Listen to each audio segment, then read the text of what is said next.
Hello, everyone. Welcome to the meeting. We're just going to give it a couple minutes to have our to get our quorum and make sure everyone has time to log in. So touch base in a few minutes.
I was just informed that we have quorum, so we'll go ahead and get started.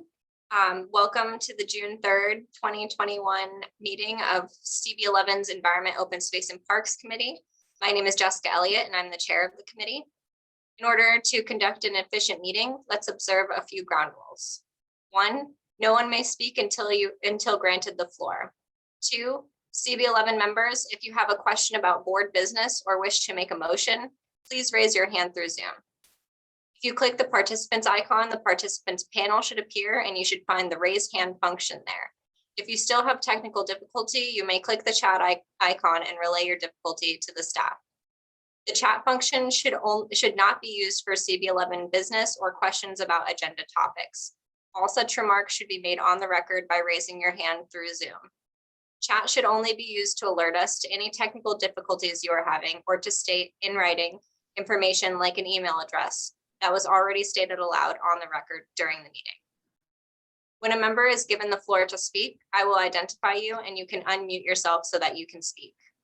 Please keep your questions and comments succinct and germane to the discussion.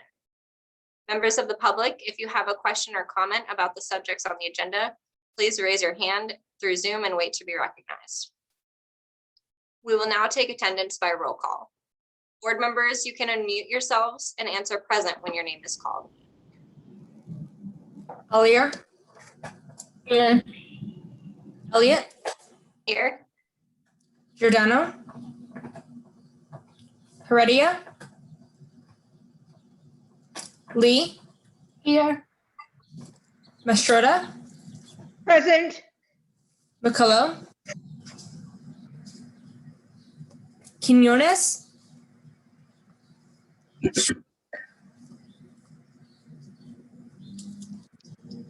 Schuler. Present. And Wiltshire Clement. Present. Great, we have quorum. Thank you, Carly. The agenda for tonight's meeting was distributed ahead of time by the board office and was posted online. If there is no objection, we will adopt the agenda as stated. Committee members, if you object to adopting the agenda, you may raise your hand through Zoom.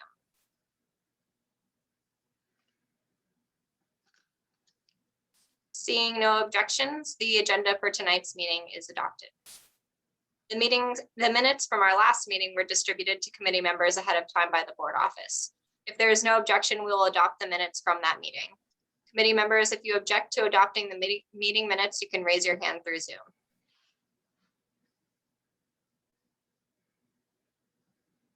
Seeing no objections, the minutes from the last meeting are adopted. They will soon be available on the CB11 website. The meeting minutes of tonight's meeting are being taken by myself. We will move on to the announcements.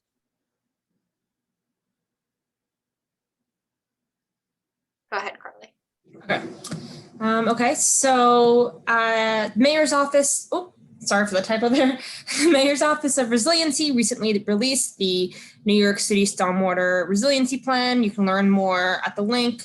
I'm not sure if you're able to click it because I'm presenting my screen, but I sent it to board members already, but if members of the public would like to view the report and can't find it, you can reach out and I'll send it to you. New York City Parks is looking for volunteer litter ambassadors to greet park visitors and host special events and barbecues. A New York City Park staffer will provide you with bags and answer any questions that you might have. Ambassadors can volunteer through Labor Day. To learn more and volunteer, contact the historic Harlem Parks Administrator, Jenna Lasort, at her email listed here, jenna.lasort@parks.nyc.gov. And finally, Mayor de Blasio has announced the creation of the City Cleanup Corps, an economic recovery program modeled on the New Deal that will generate 10,000 jobs in New York City and focus on cleaning our public spaces. Hiring will continue through July. Visit New York City NYCEDC.gov/parks.org for information on how to apply. And I'm not sure if anyone else has any announcements, and if you would like to make them, feel free to. Are there any other announcements?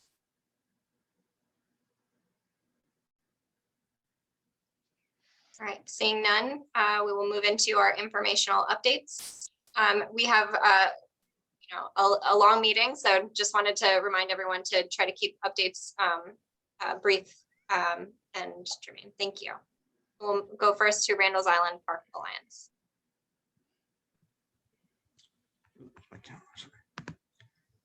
Hi, everyone. This is Dave. Can you hear me okay? My headphones are being weird. Okay. Good to see everyone. I will be quick. So first thing, we have some great news. Randall's Island Park Alliance was the recipient of a $40,000 Urban and Community Forestry Program grant from New York State Department of Environmental Conservation.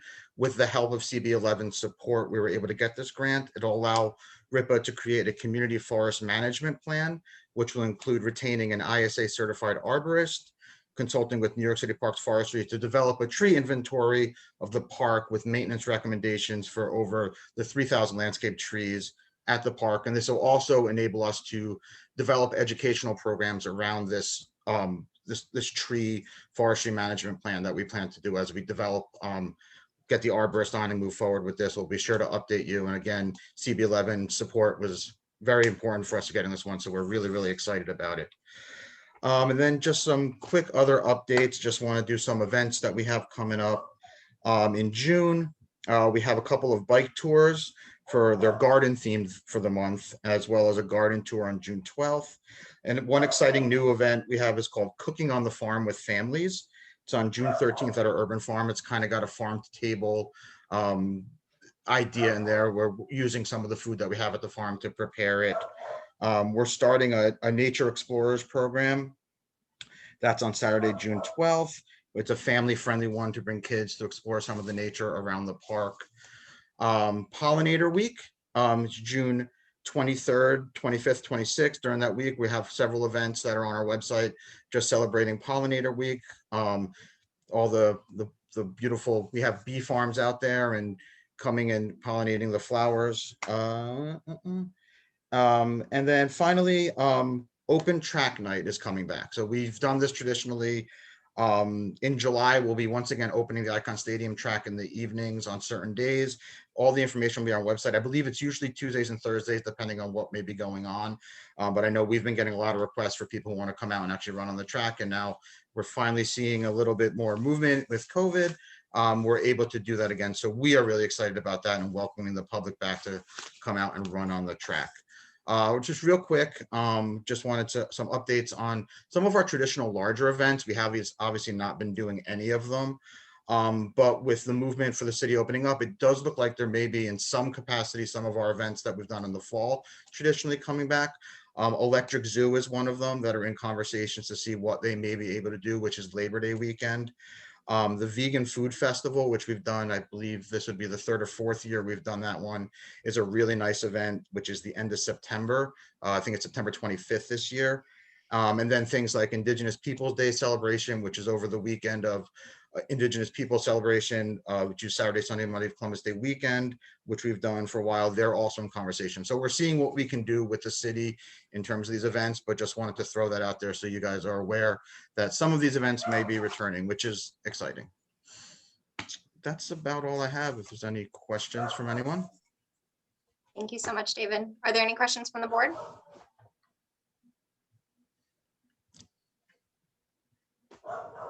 Any questions from the general public? I see Suzanne Randolph.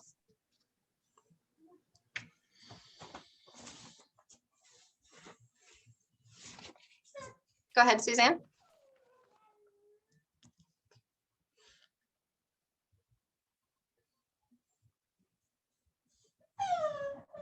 Is Suzanne able to unmute Carly?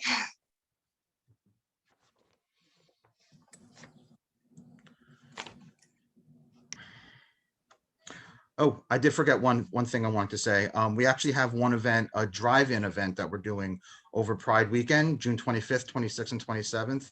It's called Drive and Drag. We've been trying to do a drive-in event during this whole time, and we never were able to get one till this one. So it's over Pride weekend. It's a RuPaul Drag Race drive-in show, which will be held on the asphalt pad behind Icon Stadium. We just did finalize the contract with them like a week or two ago. So we're pretty excited to be able to have that over the Pride weekend. Sorry, I forgot to mention that. Thank you. Suzanne, I'm not sure if you're able to unmute and ask your question. Otherwise, we will move on. I'm sorry, that was not, I didn't mean to do that. I'm sorry. Oh, it's okay. Don't worry Okay, about it. thank you. I should have juggling my phone. Thanks a lot. Okay, No problem. all righty, thank you. All right, thanks so much, David, and congratulations on the grant. We look forward to hearing more about it. Can't wait to update when we get more info on it. So thanks again for all your help with that. Awesome. We'll move on to New York City Parks.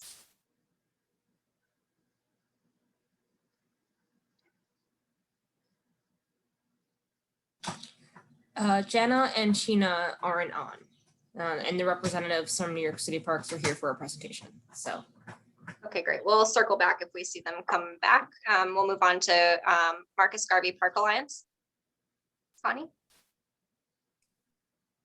Hi, I do want to tell everyone that on Saturday, the mobile vaccination van will be at Marcus Garvey Park. I think they're going to be parked along Madison Avenue and 122, or they might be a little further north at Madison Avenue and 124. Either way, they'll be there from like noon till 8. There's going to be music, all kinds of stuff. They're really targeting young people. Nye Whitaker is the one who sent me the information that they are going to be there. So Nye and I are aggressively trying to get the word out because we do have hundreds and hundreds and hundreds of young people in Marcus Garvey Park, particularly on a Saturday. The other thing I want to let everybody know about, because you should hear it from me and not from someone else, although I am staying on the board of the Alliance, I will be stepping down as president at June 22nd officially. I will stay on the board and, you know, I'll continue to be advocating for parks and all of that stuff. But after almost 6 years as president, it's really time for, you know, someone else to take over. And that's it for me. Until later. Great. Thank you so much, Connie. And thank you for your service on the board for so long. I'll Are there still any- be on the Here, board. here. Thank you, Great. Connie. Yep, glad you'll still be on. And are there any questions from the board for Connie, Marcus Garvey Park Alliance? Any questions from the public? Okay, great. I see Jenna's return, so we can go back to NYC Parks if you have any updates for us. Yeah, hi, everybody. First of all, again, thank you, Connie. Sorry that we didn't have more time to work together, but it is really great to know that you'll still be involved and carry on all of the information that you have helped me learn about in my new role. So kudos and thank you, and look forward to seeing you in the park. Hi, Jessica and everybody. Let's see, I know my colleague Mike McLean was planning to join tonight. I'm not sure if he's with us right now, but hello from Sheena as well. Let's see, some updates from us. Very, very good one, and I'm not sure, if you've already heard this, but our Little League Clubhouse, as we're calling it, over on the southwest side of the amphitheater will open next week. So that is something we are very excited about, and hope that you will be as well. We are also starting to see this month, June, is really dipping our toe into events happening regularly this summer as we sort of really inch our way out of the COVID restrictions that have been placed on us for quite some time, all of us, but also us at parks related to events.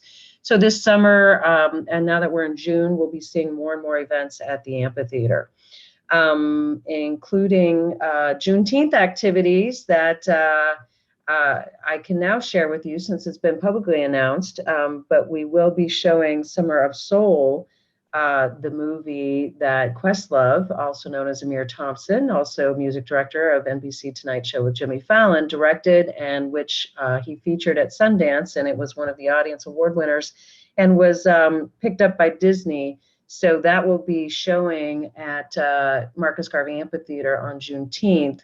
A sizable portion of tickets made available to the public as of today. So I am going to go back and see if the Central Park Summer Stage, which is one of the presenting partners along with Historic Harlem Parks and Disney, and also Jazzmobile, their announcement was to go out today, and I can share it with you, Jessica and Carly, if you guys want to share it so that people know how to go get those public tickets.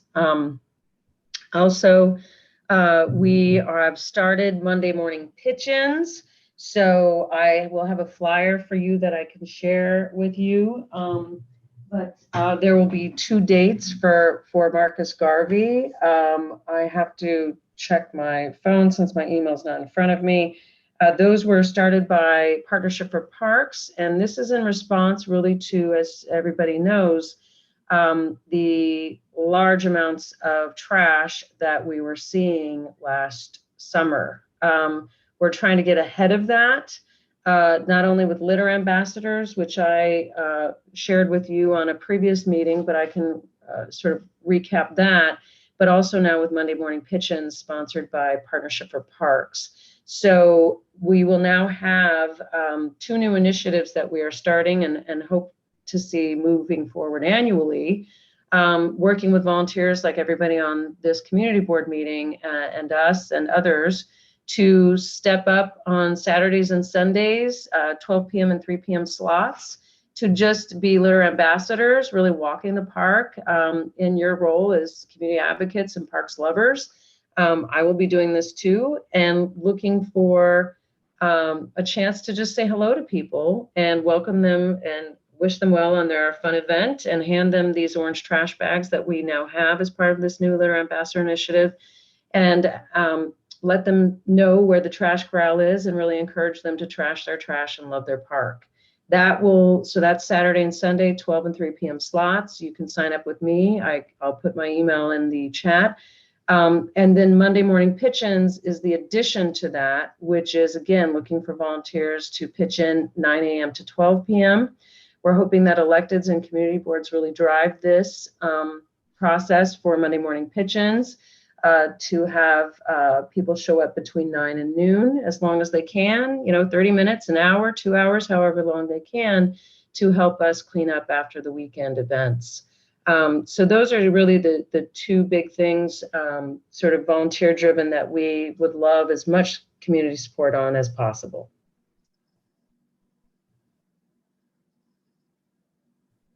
Oh, and by the way, the first one is July 12th. Great, thank you so much. And before we break for questions, do you have any updates for Pelham Fritz Recreation Center? I do not. I hope to have something next week from the Recreation Center folks. And I can share that. I think Sherry Plowden, the manager, was invited to the community board meeting. I don't think she's with us here tonight. Right, no problem. Thank you so much. Are there any questions for NYC Parks from the board? Any questions from the public? Okay, great. Thank you so much, Jana. Thank you. All right, we'll move on to Friends of the East River Esplanade. Stacy? Hi. So David, thanks for the update on Pollinator Week. We just did a planting a couple of weeks ago at 97th Street on the Esplanade of a bunch of pollinators and native species. And we're so pleased that the plants have established, or are establishing, I should say. And that good soaking over the weekend has really helped out. So we're hoping that they continue to grow and bloom and that we start a little wildflower pollinator section heading north from 97th on the Esplanade. So if anybody takes a walk by it and you have a little extra water in your water bottle, feel free to give them a little dousing. We have an event coming up on June 21st down at 60th Street called, we're participating in the Make Music New York Festival. I know that there's a venue, I think Uptown, that they're participating in as well. And if anybody wants to make it down to 60th Street, we have 3 performances starting at 3 p.m. and going till 7:30 p.m. And we'll have some refreshments and activities for the kids too. So that should be really fun. It's a first event that we're doing larger scale. So hopefully, we don't have any issues and we can sort of get through all of Parks rules about having COVID style events. Last month we had a fishing clinic with just 20 people. So that worked out really well. It was really easy to manage. This is going to be a little bit bigger. So we're hoping that, everything is okay. And then a couple of things that I'm waiting on right now, the bait station, giving it sort of semi-permanent status at 100th Street on the Esplanade, waiting Parks. We've been in discussion with Parks about putting together a plan, an agreement. And so it's in their hands right now. And we're kind of working back and forth through that. So I think it's looking really positive and that will be a permanent structure until the Esplanade gets repaired there, or for some other reason it has to come down, but it does not have to come down, knock on wood, the way we thought it was going to. So we're fingers crossed on that. And then Photoville Festival is something that I've been talking about for a few months now. I don't have an update yet, but hopefully I will have an update from the folks at Photoville about putting together part of their exhibition for their festival in September, somewhere between 103rd and 111th on the Esplanade. So hoping to have some information for you guys for the next meeting with that. And that's all I've got for tonight. And Stacy, this is Jana. Thank you for reminding me. Make Music New York is also at Marcus Garvey Park on June 21st. That's where I knew it was. I wasn't quite sure where it was, so I didn't want to say Marcus Garvey and to speak and have everybody in a frenzy when there's no performances. No, thank you for reminding me. Yeah, so that's great. So if you're uptown at Marcus Garvey and then you've got some free time, you want to head downtown, or vice versa, you can see music all day long. Well, that sounds wonderful. Are there any questions for Friends of the East River Esplanade? The board? Any questions from the public? Great. All right, looking forward to your annual meeting coming up. And thank you so much for being here, Stacy. Thanks so much. All right, we'll move on to Friends of Harlem Art Park Alliance. Debbie? Oh, good evening, everyone. Thank you for this opportunity to share some of the stuff that's going on in the park. Before I get into that, one of the things that I had a discussion with Sheena about was that I noticed that there was a sign in the park that I believe was there put there mistakenly, because it said no adult can be accompanied without a child, and Art Park is not a playground. So I was told that it would be removed, and it's still there. So I'm hoping that that would be taken care of, because it sends a mixed message directly with our programming. So I'm hoping that that's getting taken care of. We still have some loose cobblestones that are popping up. So we're going to be highlighting those and sharing that with parks as well. We have some really interesting events coming up. This weekend, we have our first Gay Pride event. It's the East Harlem Pride Month Kickoff, and the title is The Construction of Identity, Celebrating Gender Fluidity. And we're really excited about what's going to happen. We also have a drag performer. Her name is Pollinator Cruz, and she's going to come and perform at 2 and 4. So if you can kind of come in the park, that'd be great. And then June 19th, we're having the East Harlem COVID Memorial Wall celebration. And then June 26th, we're going to have our 36th anniversary celebration of the installation of Growth sculpture. And at that time, we're going to also be awarding the Growth Awards to people that we have identified as advocates for public art. And the recipients are Susan Stair, the artist Susan Stair, and the Gotham to Go editor Lynn Lieberman. So I'm really happy about that. And we also have a new partnership with the Caribbean Cultural Center, African Diaspora Institute, and they're going to be doing some programming with an open artist studio with community dialogue so that people can talk to artists directly, as well as a Susu, which is an African art workshop. So we have some dates for that as well. So we're really excited about what's going on, and we're always grateful for the support of our friends.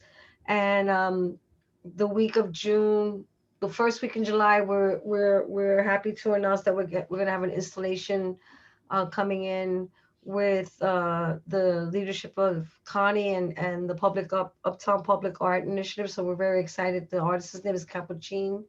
And we're just going to be really happy about the work that we're looking forward to doing. And as always, you guys are always invited. Thank you so much, Debbie. Are there any questions from the board?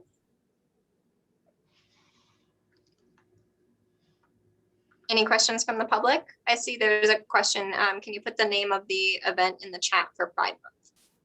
If you could help us out there. Thanks, Debbie. A mouthful, I know. Great. All right. Well, thank you everyone for the updates. We will move on to the discussions and presentations. The first one will be the update on the Manhattan Greenway, designed by NYCEDC and NYC Parks. David or Alda?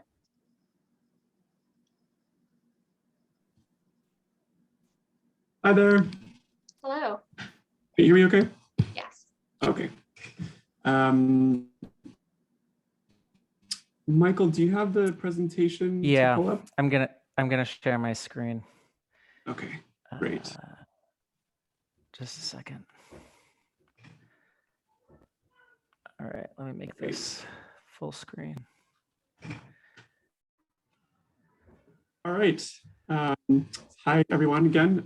My name is David Smucker. I'm the project manager from EDC, and we're here to present an update on the Manhattan Greenway Harlem River project. I'm joined by my colleagues at the Parks Department and the design team, Langen and Star Whitehouse. Next slide.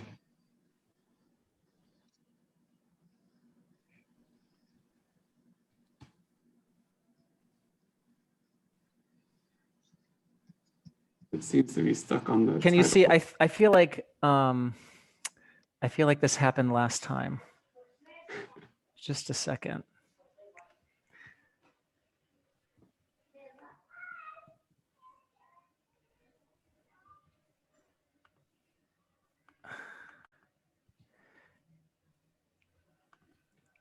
Can you see it change? Yes. Yeah. Okay. That worked. Great. Great. So I'm just going to give a quick intro to the project, and then I'll let Michael from Star Whitehouse tell you guys more about the design updates. But just to situate us again, this is a reconstruction mostly of the bulkhead along most of the length of the Harlem River here. It's divided into 3 different sub-projects. 2 and 3 is entirely bulkhead reconstruction. And then sub-project 1 here in orange is going to be the new 7-acre park. So that's what we're presenting today. Next. So again, this is part of the city's investment in completing the Greenway along the entire length of the island of Manhattan. And the 125th to 132nd area is one of the last remaining links. Next. So the goals, again, is to provide a continuous pathway along the length of the waterfront here in Manhattan, as well as providing recreational and programming opportunities along the waterfront and enhancing environmental benefits. So the total budget for the project, including all 3 sub-projects, is $227 million. And sub-project 1, which is the park, is about 7 acres. Next. So just situating us in within the last couple of years and upcoming, we started the procurement process back in 2019, where we selected the design team led by Langen and Star Whitehouse, with Hunter Roberts as the construction manager. From 2019 to 2020, we continued with the surveys and site investigations and started on the conceptual design for the park. Unfortunately, the project was placed on pause in spring due to COVID, like most city capital construction projects. That lasted till early fall, but we were able to restart again by the end of the year. And then starting in 2021, in January, we came to the community board to provide an update, and then again in March. And we've continued along the design process, as well as environmental reviews, the permitting, and we are headed towards a PDC submission later this month. We've also had some developments on the public art piece. And so we hope to complete the design process by the end of 2021 and start construction in early 2022. And it'll take about 3 years to complete both the park and then all the seawall repair work. Next. Oh, okay, that's it for the intro. So I will pass it on to Michael again to talk through some of the history of the site and then all the new details and amenities that we're excited to present to you today. Okay, thanks. I'm Michael Haggerty from Star Whitehouse, and want to mention Steve Whitehouse from Star Whitehouse is also here. And, you know, we're really excited to share some progress and an update on the park design. And we know so many of you have been involved in this process for many years. Just a little context, our site is on the Harlem River between 125th and 132nd Street. It's about 7 acres, about 3,600 linear feet of waterfront. And, you know, this is a park that is really going to connect the neighborhood to the waterfront. There are 3 bridges across the river. The park will include 2 bicycle connections from Willis Avenue Bridge and from the RFK Bridge, connecting the neighborhood and the South Bronx as well to the Manhattan Greenway. And then, as you know, there's several local parks.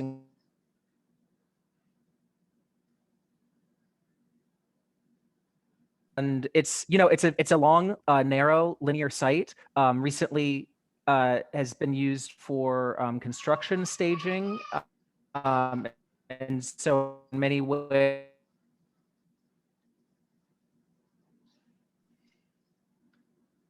Is it breaking up for everyone or just me? Everyone. Okay. okay, Mike. I'm sorry about that. Let me relocate. If you could go back to the That has a rich ecological history. As some of you know, the site was actually a part of the Harlem River and then infilled in the 1950s as Harlem River Drive constructed. Can you all hear me now? yes. Okay, sorry about that.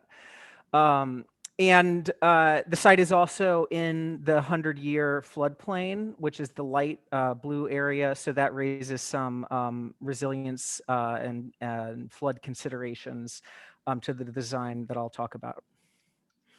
So many of you were involved a few years ago in the development of the concept plan with parks. I think one of the big ideas that came out of that design were these 4 programmatic areas for the park. In the south, an athletic area and overlook lawn. In the middle, the entrance to the park from 127th Street, which is where that green triangle is. A meadow walk in the narrowest area of the park, and then in the north, adjacent to Harlem River Park, what we were calling the Harlem Grove, a more active area with playground and barbecue area. So those 4 areas still drive the design of the park. And I'll just walk you through what the major programs are, and then we'll look at these areas in more detail. So first of all, there's 4 different ways to get into the park.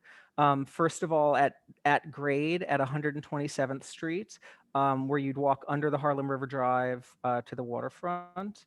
As I mentioned, there'll be bicycle ramps from the RFK Bridge, which connects to Randall's Island, and the Willis Avenue Bridge, which connects to both East Harlem and South Bronx. And then lastly, this park will connect to the existing Greenway on the East River Esplanade on the south and the Harlem River Park on the north. So, you know, the park is just such a great example of creating this kind of connectivity along the waterfront, connecting neighborhoods. From south to north, which is how we usually talk about the project, I'll just mention some of the programs. Under the Harlem River, or under the RFK Bridge and athletic area, to the north of that is a passive lawn. There's kind of a transitional area by the Willis Avenue Bridge with an overlook. And then the entrance to the park off of 127th Street. There's an amphitheater there. I'll show you that in a moment. This longer, narrow area, we're keeping the esplanade along the waterfront with a meadow walk, plantings to buffer the park from Harlem River Drive. And then in the north, another large lawn, the site of the public artwork, which Ed Otigby is here to talk about. And then that active area that I mentioned, a playground and barbecue area. So when we talk about the park, we usually show it in these 8 zoom areas or enlargements. So I'm going to just walk through from area 1 in the south through all of these areas. So under the RFK Bridge, there's an 18,000 square foot fitness and athletic area.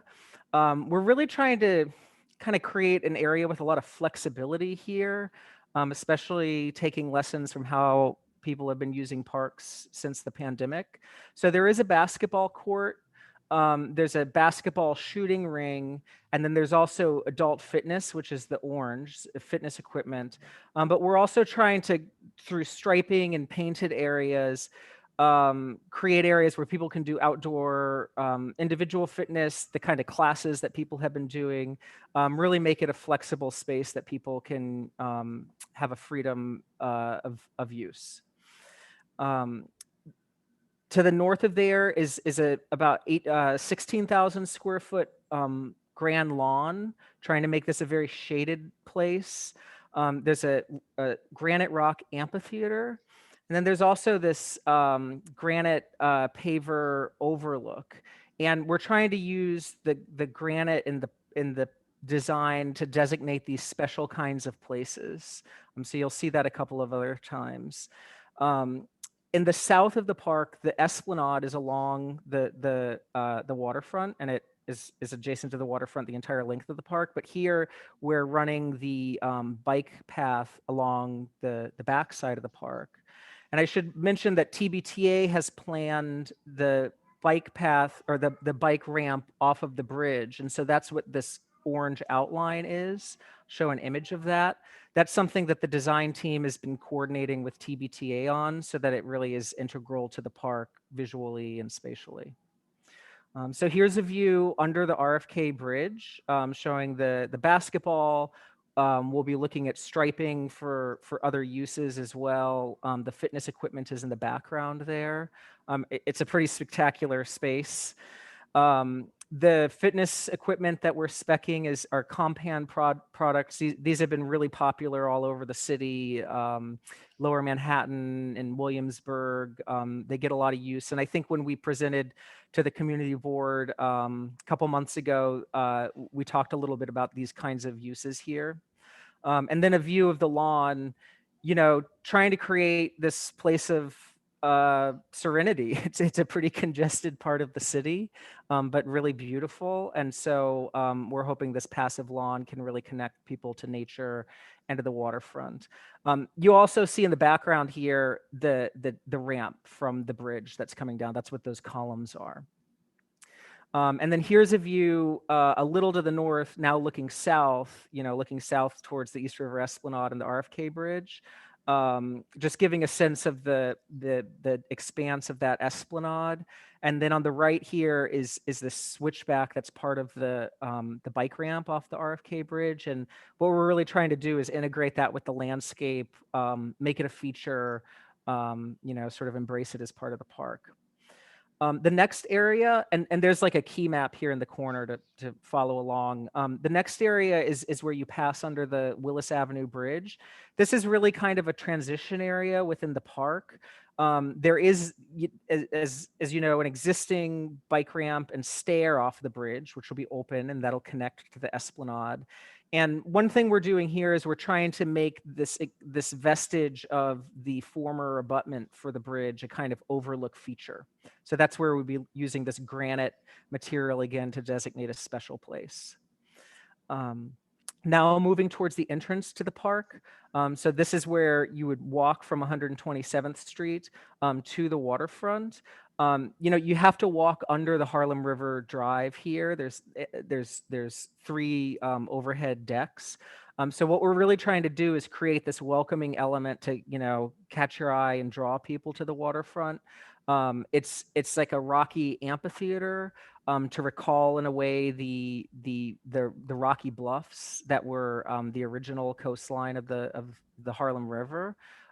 And we're also separating the bikes and the pedestrians here to create this area to sit. The triangle on 127th Street is where most people will enter the park. We're creating a small welcome plaza here. We're imagining, you know, people are going to move through this space, but we are providing seating for meeting. And I'll also mention that all of the seating in the park is companion seating, which means you can pull a wheelchair up to it. There is an entrance for maintenance vehicles off of 127th Street. And we're enhancing the landscape that is there. There are a number of existing trees that we're preserving and then enhancing this grassy area. So here's a view as though you're on that triangle. There's bike parking, there's the path that will sort of lead you under the Harlem River Drive to the waterfront, and you know, trying to use the landscape as a kind of beacon beyond the overhead highways to draw people out to the waterfront and, you know, help people see that it's there. And then this is a view of that overlook that I mentioned. So this is right when you enter the park, where we're suggesting lowering the esplanade a couple feet here so that you can get this kind of rocky amphitheater, this sort of special place right here next to the water. So then moving north, now we're in that Meadow Walk area. This is a very narrow stretch of the park. And, you know, really what we're trying to do here is to create, you know, a very open esplanade for the bicycles and pedestrians, and buffer as much as possible the busy Harlem River Drive just on the other side of the park boundary. So all of this green here is a kind of thicket planting, and we'll be doing some minor grading here to try to create this green buffer between the esplanade and the highway, so that when you're here, you can really focus on the water and the atmosphere here. Along the Meadow Walk, there's also a few seating areas and both benches and tables. And at the end of the Meadow Walk, you pass under the 3rd Avenue Bridge. And so that'll bring you into this, oh, and here's a view of the Meadow Walk esplanade. You can see the seating on the left there and how we're really gonna try to build up the landscape on the west side. So the 3rd Avenue Bridge is the 3rd bridge in our project area that you'll pass under, and then enter the north lawn and the more active area. This lawn here is about I think it's about a half acre, 23,000 square feet. And in the north, the bicycle path and the esplanade again bifurcate. So the pedestrians are on the water and the bikes are in the back. And what you're seeing here, these 2 hexagons, is the public artwork. And we've been working with Edo on, in a very collaborative way, to develop a kind of performance amphitheater and a real setting for his vision for the artwork. So I think Edo is gonna join here for a few minutes to talk about this public artwork. Good evening, everyone. Thank you for having me here in this meeting. Thank you, Michael, for introducing the project. And you're right, it's been a really great collaborative effort between Langen and Star White House and my studio. The project name I'm calling it is Emanative. So for those who may not be familiar, the ultimate goal of this project is essentially creating a sculptural artwork that is also a musical instrument. It's an organ, an air-powered organ that is essentially powered by the waves generated by wakes of boats passing through the river, or the change in water level as a result of the tides, things of that nature, which would push water through pipes that are submerged in the Harlem River that connect to transition pipes on land that push air through organ pipes that are embedded inside the sculpture. Just an important note about the quality of the sound. This isn't a loud blaring horn. These are really sort of subtle organ pipes that are tuned to a dominant 7th chord, which is associated with a lot of African-American music such as gospel, bebop, free jazz, and things of that nature. So sonically, it has a relationship to a lot of the rich culture of music generated and that is still played in Harlem. Next slide, please.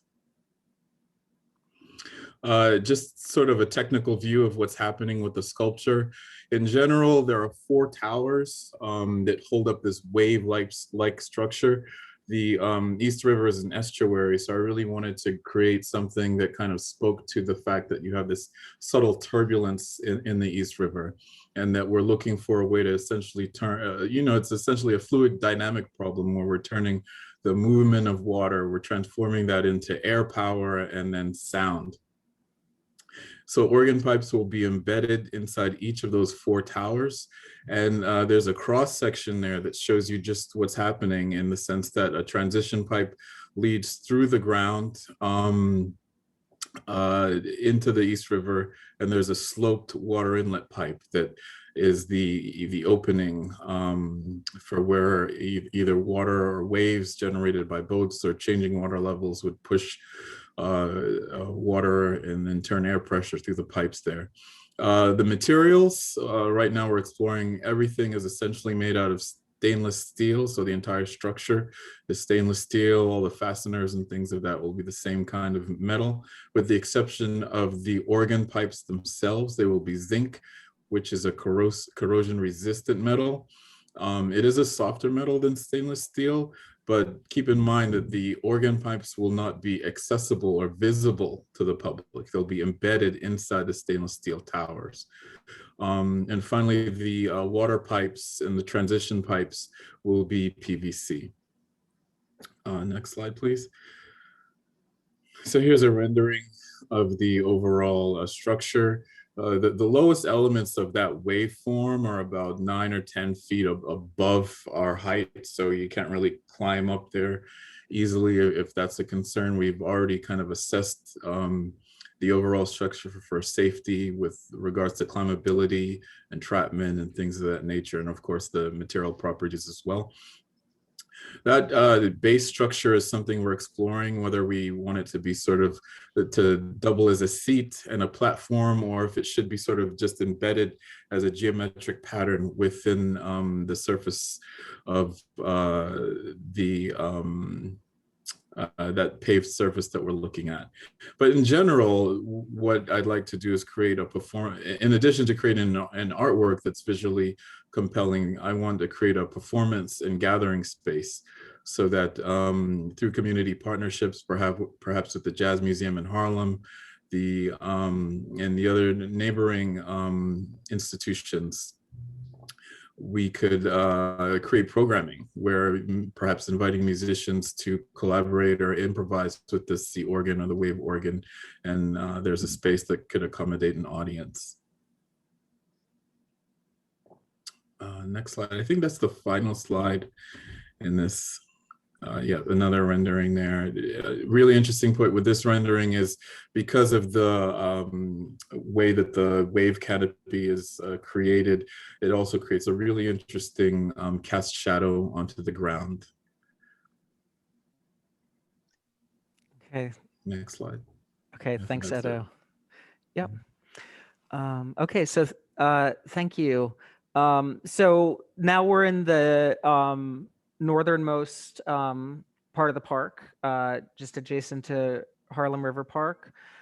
So this area has a playground, a 3,500 square foot playground, and then a 2,000 square foot barbecue area. We're trying to create something of a grove here through the tree planting, so that these are, very shaded, kind of welcoming places, and also creating connections between the playground and the adjacent lawn and the barbecue area, so that a family can use the area and cohesively. The other thing that we're thinking about is just to the north in Harlem River Park, there is another lawn. So we were orienting the barbecue in that direction, so that you might think about picnicking and those kinds of activities spilling out and creating a relationship between the two parks. And then also, as you'll see from the plan, that the Manhattan Greenway, the bicycle lane, will connect to the existing path in Harlem River Park. So this is a view of the playground. There's a 2 to 5 area and a 5 to 12 area seating for parents. And as we've been looking at the play equipment, we've been trying to think about structures that really speak to the waterfront, equipment that speaks to music and accessibility and inclusion. So the landscape structures equipment here is what we're looking at right now. And then lastly, the view of the northern lawn here, another one of these, places of serenity and connection to the waterfront and the atmosphere here. So there's just a few things to wrap up with that are a little more technical. There are some resilience strategies here that we can talk about. The first being the park's elevation. So some of you were in our discussion a couple of months ago about the East Harlem Resilience Plan and flood risk and future scenarios for flood protection. So what we're proposing to do here is, because the entire bulkhead will be reconstructed, so the platform that parts of the park are on will be reconstructed. We're looking to elevate the park to 10.5. So that's an elevation that will protect the park from sea level rise and from 10-year storms, which are like nor'easters. And then the other thing that we're doing is the platform will be engineered to take loads for possible future elevation. So the platform will be able to support 4 additional feet of fill. And so with that and a parapet that starts to get you up to a future storm elevation. And so some of you will remember we talked about adaptive capacity as a strategy for resilience, and that's the kind of adaptive capacity that we're engineering into the project. The other thing that we're doing with respect to plantings and furnishings is just being consistent with Parks' Resilient Parks guidelines. So all the plantings are native plantings, resilient to flooding. The playground will actually be elevated out of the current floodplain, so it'll be at an elevation of 13 to protect that from current 100-year floods. So I'll talk a little bit about plantings and materials, and then wrap up here. So one thing that's important to know is that there's a lot of stuff underground on this site that that govern where we can plant and where we can put furnishings. So this top diagram showing the orange lines, those are DEP easements that we can't plant on. There are other storm sewers under the site. The second diagram is showing the extent of the platform that will be reconstructed. And so we need a strategy for planting on the platform itself. And then the bottom slide is showing an analysis that we did of where you could plant trees on fill versus where we would need a special strategy for planting trees on a platform. So all that's to say, a lot of the work that we've been doing in terms of design and the landscape over the last year has really been figuring out all the subsurface constraints and how we can create the best landscape given the constraints. So the plant palette, it has these 3 habitat types. The canopy on the left, ornamental understory plantings, shrubs and trees, and then an upland thicket, which is really intended as the kind of buffer at the back of the park. So you can see in the map below where we're using those strategies. And as I mentioned, all native planting plants, all plants that in New York City parks have kind of proven themselves to be robust and hardy in this kind of marine environment. So moving on to the materials and furnishings, overall, the language of the surface materials is pretty typical. The hexagonal pavers, which are typical of all New York City parks, will be the esplanade, and then we're looking at this granite as a kind of special surface paver for areas like the amphitheater or the public art area. We'll also be designing the hex pavers in this kind of gradient in order to differentiate the bicycle lane from the pedestrian path. Of course, there's, we can't control where people can go, but we can give, clues that this is sort of the bicycle area versus the esplanade area along the waterfront. The furnishings are all city parks, typical furnishings. Something that we're trying to do with the furnishings is to unify the furnishings as much as possible using the galvanized finish. It's a little bit of a light touch for this, the sunny waterfront environment, and it also holds up well in the marine environment. And then I think this is the last slide. So the last slide is what the park will look like from the water. We wanted to just give a sense of what the profile of the platform will be. So if you're on a boat or on the Bronx side, what you'll be looking at, essentially the waterfront edge will be on piers or piles that will have pile caps, and then there'll be a concrete header on the topping slab of the bulkhead. So what you'll see from the water are these pile caps, the squares there, that concrete header, and then the same type of sea rail that we have north and south on the Esplanade and Harlem River Park. Okay, so thank you. I know that was a lot to go through, but it's a big park. So thank you very much for your attention, and we'll look forward to discussing this with you. Great. Thank you so much, Michael, and Stephen, for being here. And Edo, I love your proposal for the art installation. I'm a jazz percussionist my former life. So it reminds me of a vibraphone. It's very, very amazing. I have a few questions. And thank you NYCEDC and NYC Parks for coming again to our committee. As you know, this is a very important park to us, and we're excited to see so many updates. It may be great if you could keep the screen up so that we can go back to specific slides. I know I have a few questions before I hand it over to the board to ask their questions, and then we'll go over to the public to ask theirs. So my first question was regarding the DEP easements. I was just curious, what exactly would be possible in those easement areas? Is it underground? I know you mentioned that there was limitations to the plantings, and it seems like it jets up against that buffer zone you were talking about to drown out the highway. So if we could spend just a little bit more time on that, that would be great.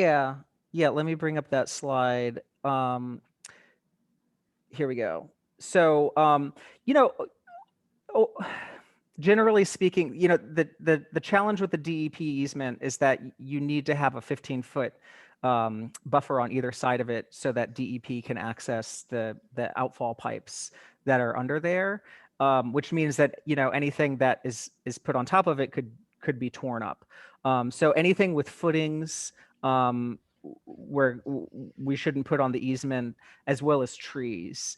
But as far as pavers go and that kind of upland thicket and understory planting is concerned, that's feasible within the area of the easement. So the way that's kind of influenced the design the most, I think, is in the Meadow Walk, where essentially in the concept plan, actually what we did is we split the bike path and the pedestrian path in this area. But then when we got into design and learned more, we determined it would be more feasible to essentially plant the back of the site with this upland thicket and keep the circulation on the waterfront. So those are the main restrictions. It's things with footing, so we wouldn't put any kind of equipment on it, and then trees. I would just want to add that we believe this is a preliminary design. We believe we've mapped everything. We believe we are following the rules, but there will be a review and approval by DEP, and there may be a little bit of wiggling here and there when we get their specific objections. But we think we're getting this all to work together. Thank you so much. Very familiar with that process. So thanks for that caveat. And my second question was, I am a huge fan of this design and appreciate all of the attention and thought that's gone into such a complicated site.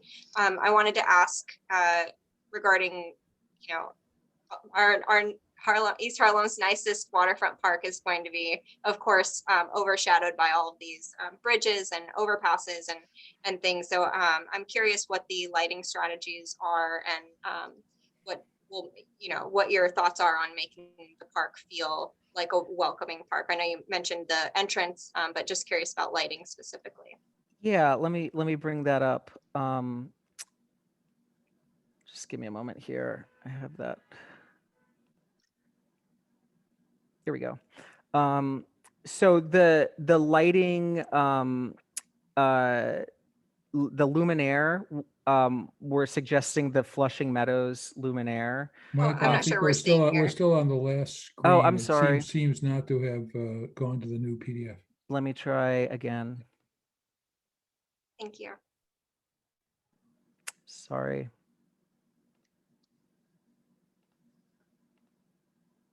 Does that work? Yes. Okay. So the Luminaire is consistent with what we have in Harlem River Park to the north, the Flushing Meadows Luminaire. And we're in the process now of doing the lighting design with Karen Goldstick. Our starting point for this is a pretty typical spacing of the luminaires of 60 feet on center that achieves the foot candles that parks requires in a park for especially given the location for security and also the experience of the park. A couple things that were, so that is the main lighting strategy are the Flushing Meadows Luminaire. And then a couple things that we're looking into now is the underbridge structures and what the existing lighting is under the RFK, Willis Avenue and 3rd Avenue Bridge, as well as the overpasses at the entrance.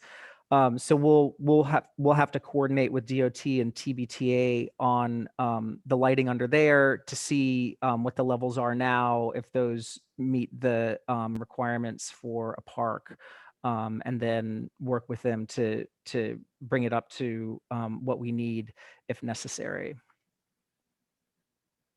Yeah, but overall, those areas under the bridge are also, a concern for us too, and so we're working with the agencies to make sure that the lighting's consistent. Great, thank you so much. And before we move to the board's questions, I wanted to remind everyone to raise your hand if you have any questions, but wanted to follow up on some of our questions from the previous meeting. We talked briefly about the opportunity to add a comfort station, given that there are no opportunities to use the bathroom, and that's important for every human. And they mentioned that you mentioned previously that you may still be able to incorporate a playground, and we talked about the East Harlem points of agreement with the Crack is Whack playground comfort station that has yet to be fulfilled. Just wondering if there's any update on that. I can speak to the, I gotta switch the screen again so that we can look at that, I'm sorry.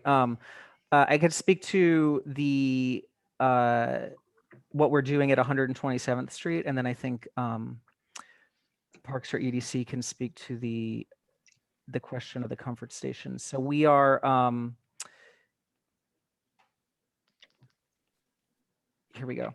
In many ways, like the comfort station construction costs are so high, in many ways, it's often a trade-off with other amenities in the park.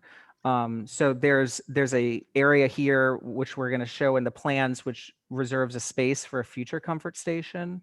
And what we're doing with the design here is basically leaving the grades here and designing the circulation such that a comfort station can easily slot in here, and to make the cost of doing that in the future as optimized as possible. But I don't know if David or Alda, do you want to talk a little about the plans for a comfort station?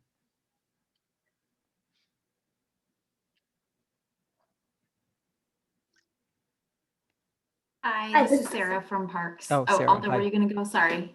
You can go ahead. Sorry. Okay, I was going to say, so as Michael suggested, we aren't able to add the comfort station right now, but we are looking for funding opportunities. They are a really big ticket item, and so we're sort of looking around for options of ways we could get that chunk of money to do it. But we're kind of doing our best to sort of set the stage for this location. Just for our knowledge, what is the roundabout cost for a comfort station? So if we want to advocate for it. Yeah, they vary quite a bit, and it, as I'm sure it has to do with having water and sewer connections, and so that's one of the reasons why we're putting it as close as we can to the rest of the street grid. Otherwise, they can be 5 million. Sometimes they're 7. It really depends on how far we have to pull the utilities. Sometimes they can be a little cheaper than that, but it's something that we're aware of the big ticket cost, and so we're sometimes nervous to embark on it because sometimes the cost really goes up. How much? We don't have a cost estimate for it here, but I'm saying that the range can be from 5 to 7 million. So it's, yeah. Great. Thank you so much, Sarah. Yeah. One of our other questions from the last meeting that we said we would get a follow-up on was we had discussed the possibility to have a ferry stop. I know that probably pie in the sky at this point still, but there was a thought or assertion that the time savings for the ferry would not be enough and that there were other elements as to the depth of the water and other elements. But there are other ferries, as we know, in the East Harlem, the water area. So we're just curious if you could, remind us what the end game is for that. David, do you know if there's someone from Ferries who can speak to that, who's joined the meeting? Yeah, sorry. Jennifer, I don't know if you're on from GovCo. I know we're here as usually part of the meeting, but wasn't able to make it today. If Jennifer is not there, we can get back to you on that, on the ferry question, just to fully. Okay, great. I just wanted to follow up on that because I think it's a little bit unfair that East Harlem doesn't have any ferry stops. So it would be great to consider that. I know, if not now, for the future. But thank you so much. And I'll move to questions from the board. I don't see it. Oh, go ahead, Connie. Hi, I have two questions. Maybe Michael, the transition area that you referred to, which is, I guess, south of the entrance. Could you, I didn't quite understand what you meant by transition area. Is there any kind of, design element there or plantings there, or is it literally just sort of nothing happening in that spot? Yeah, thanks for your question. It is a transition area, but we have design features here. So just to describe it a little bit, this is the area that's under the Willis Avenue Bridge. So actually what's really interesting about this area is that it has these stone vaults that are the bridge abutments. So it's a pretty interesting space. And then there's also this existing vestige of the previous abutment, which is, can you see my mouse Yes. circling here?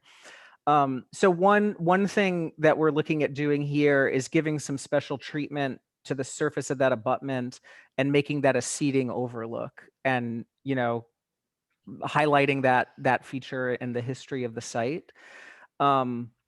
Underneath the Willis Avenue Bridge, we're putting some bike parking.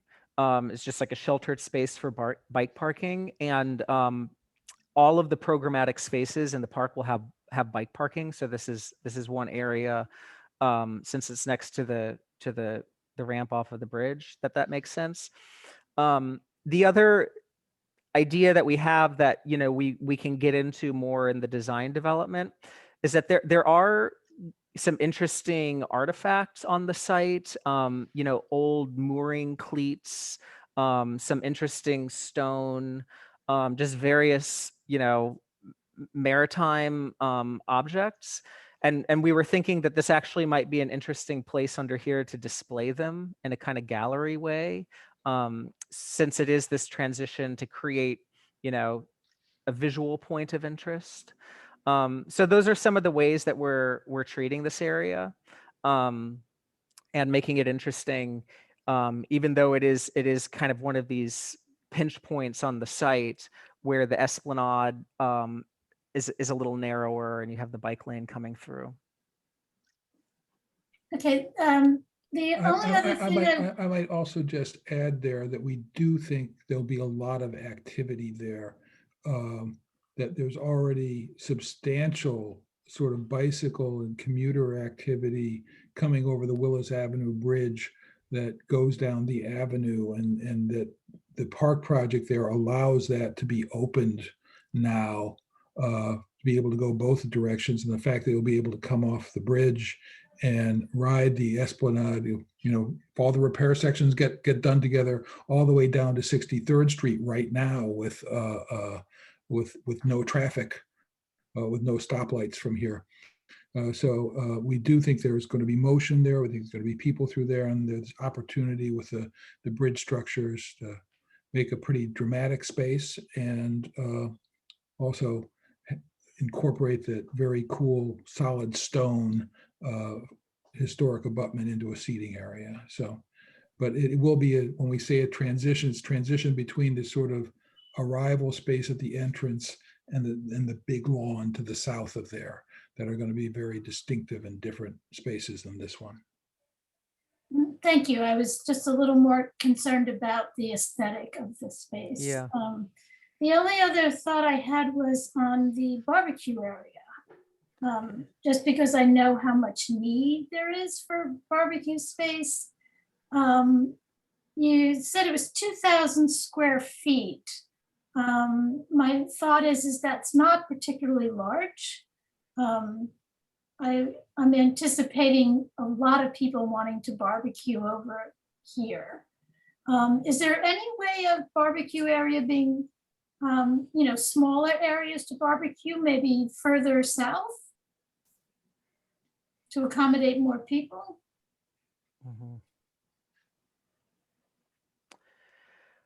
I think for the parks maintenance, they want to see it consolidated just in terms of, trash pickup and keeping the barbecues clean and that sort of thing. But we should look at there. So there are 4 barbecues here and 4 tables, and this lawn area adjacent to it. But we should look at whether we can expand the capacity here. This was a location that made a lot of sense for the barbecue for a couple of reasons. In the north area, because we have both the art up here and the barbecue area, there was some conversation about, giving some space between the two, just since the art is a sound art piece and the barbecue areas can generate their own volume. But then this area is also just adjacent to the pedestrian bridge that's coming from 132nd Street. So for families that are kind of in the more northern area of the neighborhood, this is a place that's accessible from that pedestrian bridge, which was the idea of keeping this in the north. Okay, so what happens is when a barbecue area doesn't accommodate the amount of people who need to use it, is they just kind of spread out and find a place to set up and barbecue, which is really where the mess comes from. Yeah. The mess comes from people sort of randomly, there's just not enough room for them, so they just spread out to wherever they can find. My experience in Marcus Garvey Park is the barbecue area just doesn't accommodate the amount of people who use it. And the mess isn't the barbecue area, it's that there's not enough room for people. So they're spreading out all over, the south side of the park.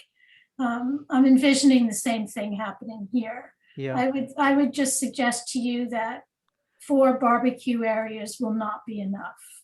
And just to give it, more thought. Yeah, we'll look at this some more, and I think we'll take another look also. I don't know off the top of my head what the facilities are in Harlem River Park, but we'll think about this some more. Thank you so much, and thank you, Connie, for your questions. We'll move on to Russell, and then Michelle, and then David. All right, thank you. Good afternoon, good evening. I got a number of questions. So first one, I would want to know about people capacity per area. Is there been a ruling on what the people capacity would be? Yeah, that's a good question. The lawns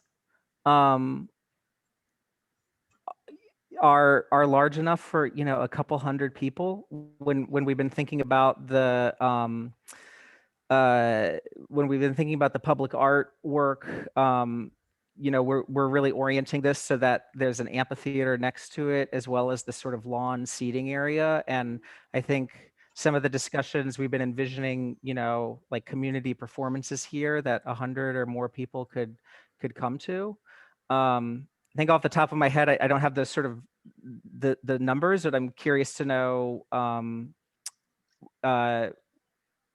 if you have something in mind in terms of the capacity for the park. Why you're asking?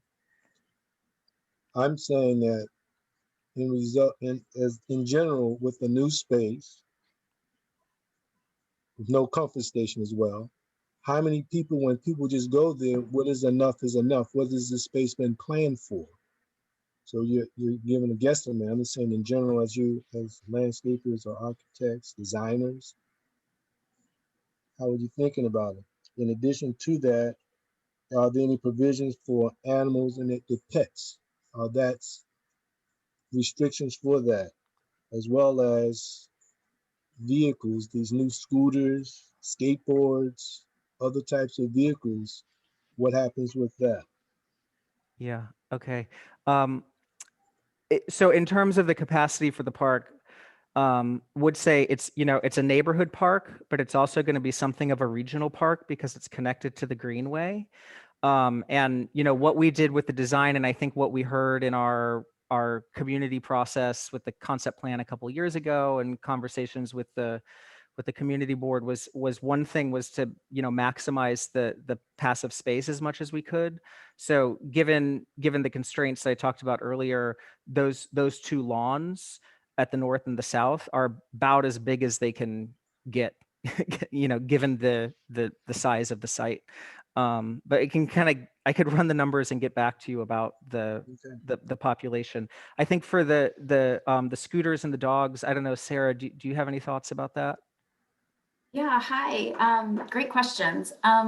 So scooters, the ones that kids scoot around on, we love those, and kids use those all around parks. And I can only imagine this will have a lot of scootering happening too. With dogs, the way, dogs on leash are welcome all over the place, as always. When we do a dog run, we need to have a community group that sort of pledges to take care of the dog run. That becomes the kind of like the care group. So, that's something that we would be open to finding a place for in a future time. But I think right now, in the absence of that group, we haven't put one here as a full-blown dog run. And my final question would be, of course, this is open to the public, but are there any hours set for it?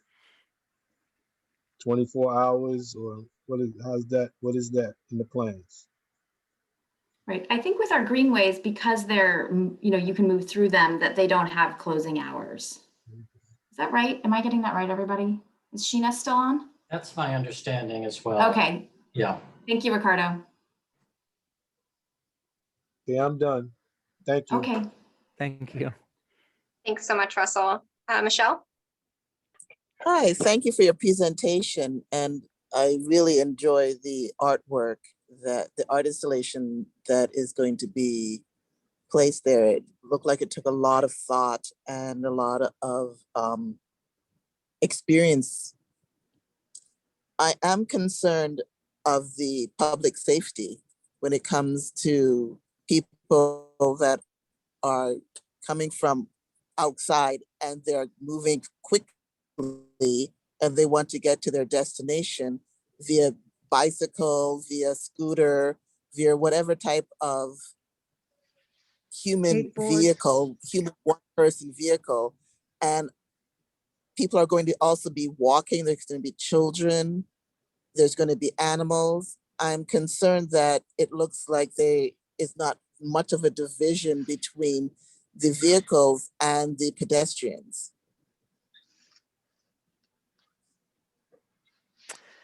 Yeah. Thanks for that. I want to show you just a couple ways that we're thinking about that.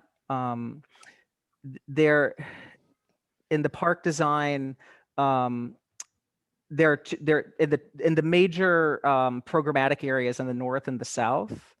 The bicycle route and the pedestrian esplanade, it bifurcates. So here in the south, you'll see that if you're on a bicycle, you'll enter the park, and the bike path is along the back of the site. And the same goes in the north here, where the bike path is in the back of the site. So in the lawns where the playgrounds are, where people are hanging out, we are separating the bike path, which is also the maintenance path for maintenance vehicles, and the pedestrian esplanade. I'll also mention where the ramp off of the RFK bridge lands in the park.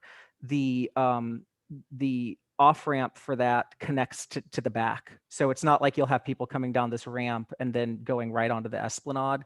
They'll actually have to stop and slow down and turn left and right. And so in those areas, we're trying to keep it separate.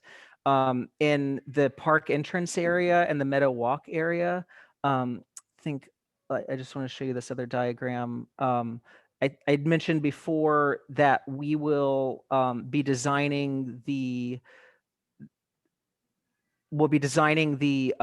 hex pavers with these different colors.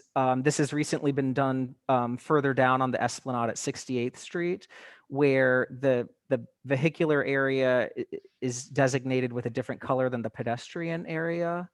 And we'll, in addition to that, have these kinds of seals on the path, again, to try to separate out the pedestrian and bicycle path where it's combined.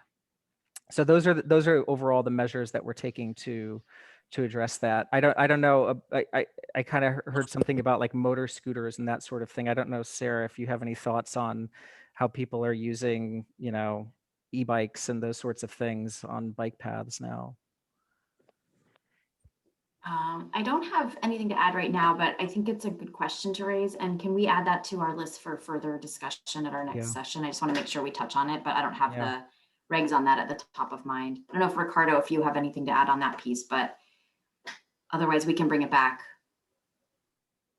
I believe motor scooters are absolutely not allowed on our greenways. Yeah. But Right, I think e-bikes kind of fall into that in-between zone, and they probably are allowed on our greenways. Thank you. I mean, I'm just saying that I've seen in different areas in lower, like in Chelsea areas, where people just use the bell, the little bike bell, and people to move out of the way. So I'm just thinking that it might be public safety wise. Even I do like the idea of having the different colored stones on the ground. I don't know if it would be enforced properly or people would follow that guide. So it is of concern. Yeah. I do have a second question, more so with the playground that is being elevated as a response to flooding. Is there anything underneath the playground that would be added to absorb some of the possible water? It's sort of like it's a drainage system. Because I know that was brought up at a resiliency previously. Would that be added to that playground's construction? Yeah, that's a good question. We're starting to get into the design of the drainage system for the park. And, one thing that we're going to be looking at are like rain gardens or green infrastructure, which I think is what you're referring to, where, you detain rainwater and you try to make it infiltrate rather than send it into the sewer system. So that in our next step of the design development, we'll look at that in more detail. But in terms of elevating the park, what we're really trying to do here is protect it from like a flood, from like a Hurricane Sandy like flood, or when you get coastal flooding from a nor'easter. And so the park, it'll basically be sitting on soil, it'll be sitting on fill, but it'll be above that projected flood line. And the intent of that is basically to save the parks and the city the cost of having to replace equipment that might get damaged if it's flooded, like if the footings get torn up or the materials are damaged. So it's really, to save cost and also the disruption of losing a playground. If it's flooding the park, there's not much you can do to, detain the water. So you have to get above it. And that's the strategy that's recommended by the park's resilience guidelines. Thank you. Thank you so much. Thank you. Thank you, Michelle. David, go ahead. Okay, so a couple of things. First, I think Connie is absolutely correct. We're not saying not have it in the north. We're saying also have the barbecue in the south, and people will use it and make their own. So I don't want to highlight any more of Connie's issue, but I really have an issue about the comfort station. And I think if we don't do it now, it doesn't happen. It's cheaper to do it now while the ground is all torn up than to rebuild everything and then to tear up ground later on. We heard the same thing when White Park was redone over. It'd be $1 million to $2 million to put it in. I don't know where we got from $1 million to $2 million about 5 years ago to $5 million now for a bathroom. So I have this question. This is a stretch of land, 7 blocks on the East River. You're making a park. You want to draw people there. Where do people go to the bathroom? Where does a parent with a child? You know where people will relieve themselves? In those nice, pretty bushes that you want in and outside around your park. Because no parent is going to take the 7-year-old and pack up the 3-year-old and maybe the 11-year-old that we have to go march to the bathroom. And then let me ask you, where's the closest bathroom that's a public bathroom that will allow a parent to go in and use the facilities? So, you know what? It has to be done now. And if there's approval that needs to be, any vote of mine would have to be to support a comfort station. I mean, this is, again, when will we build it? When the neighborhood changes and the gentrification happens? It's like, let's put it in now. The ground is torn up. They're still rebuilding. Put the pipes in. Boom. They're building all the pipes to build bigger buildings in the neighborhood. They're tearing up all of that in other neighborhoods as well. So let me ask you a question. Where does a parent, I have 5 daughters, take my children to go to a bathroom when you have this beautiful park? Where does a group of children from a camp group or an after-school group that's utilizing the Greenway to learn about wonderful things in the neighborhood go to the bathroom? I think, Is there an thank you. answer? Excuse me, sir? Oh, sorry. I was saying, thank you so much for your comment. We hear you. I'm not in a position to promise anything in the meeting tonight, but we'll see what we can do. I mean, it's been an active conversation. We did put in one funding request over the winter. We haven't heard anything back, which isn't really a great sign. So I don't know if it was accepted, but we have made one first attempt. So we'll ground to lay pipes, and then we'll tell you it's 10 million. I mean, you could build a home for $5 million. David, let her answer your question. Yeah, so I'm just. But you know what? White Park doesn't have a bathroom when it was 1 million, right? Now we're talking about 5 million. It's 5 years later. It needs to have a bathroom, or people will go to the bathroom. They will relieve themselves. And then what do? Then we ticket the public because we don't provide the access. But when we're putting a big show, we'll put in those porta potties and then remove them. So, I mean, y'all got to make this happen. We've heard it too many times, particularly in East Harlem.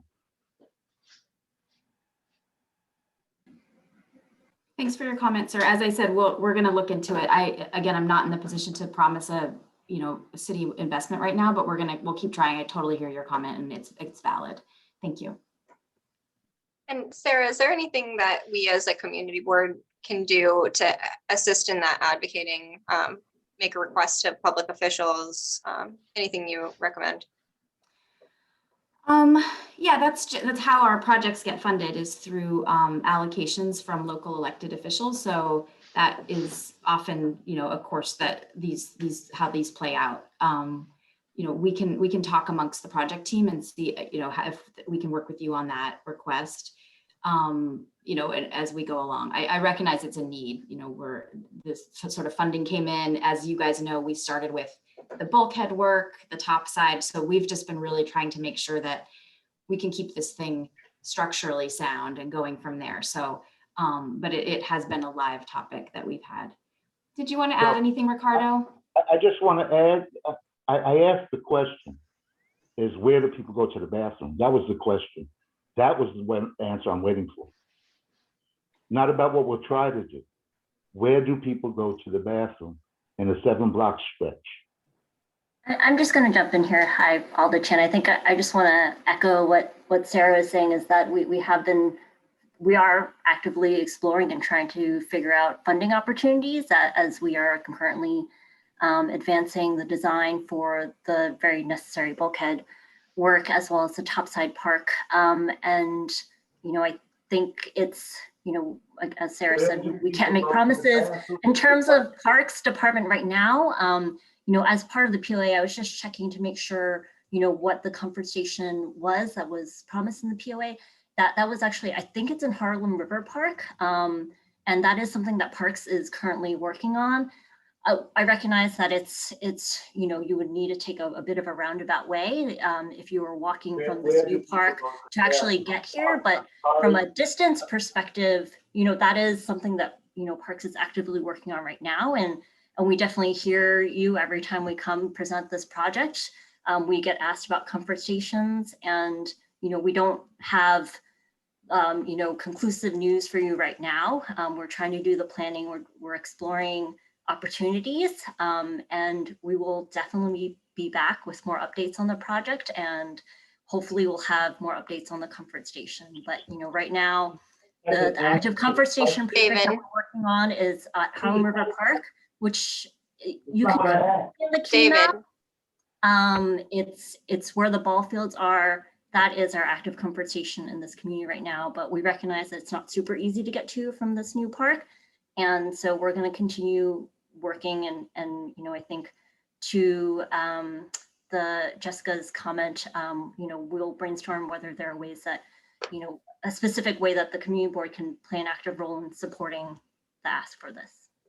Great, thank you so much. And I understand and support the concern for the bathroom, but if we could please allow the presenters to answer the questions without interruption, that would be. The question was not answered. I understand that. Yeah, I know. The bathroom was the question, not all the explanation. Where No, I understand, David.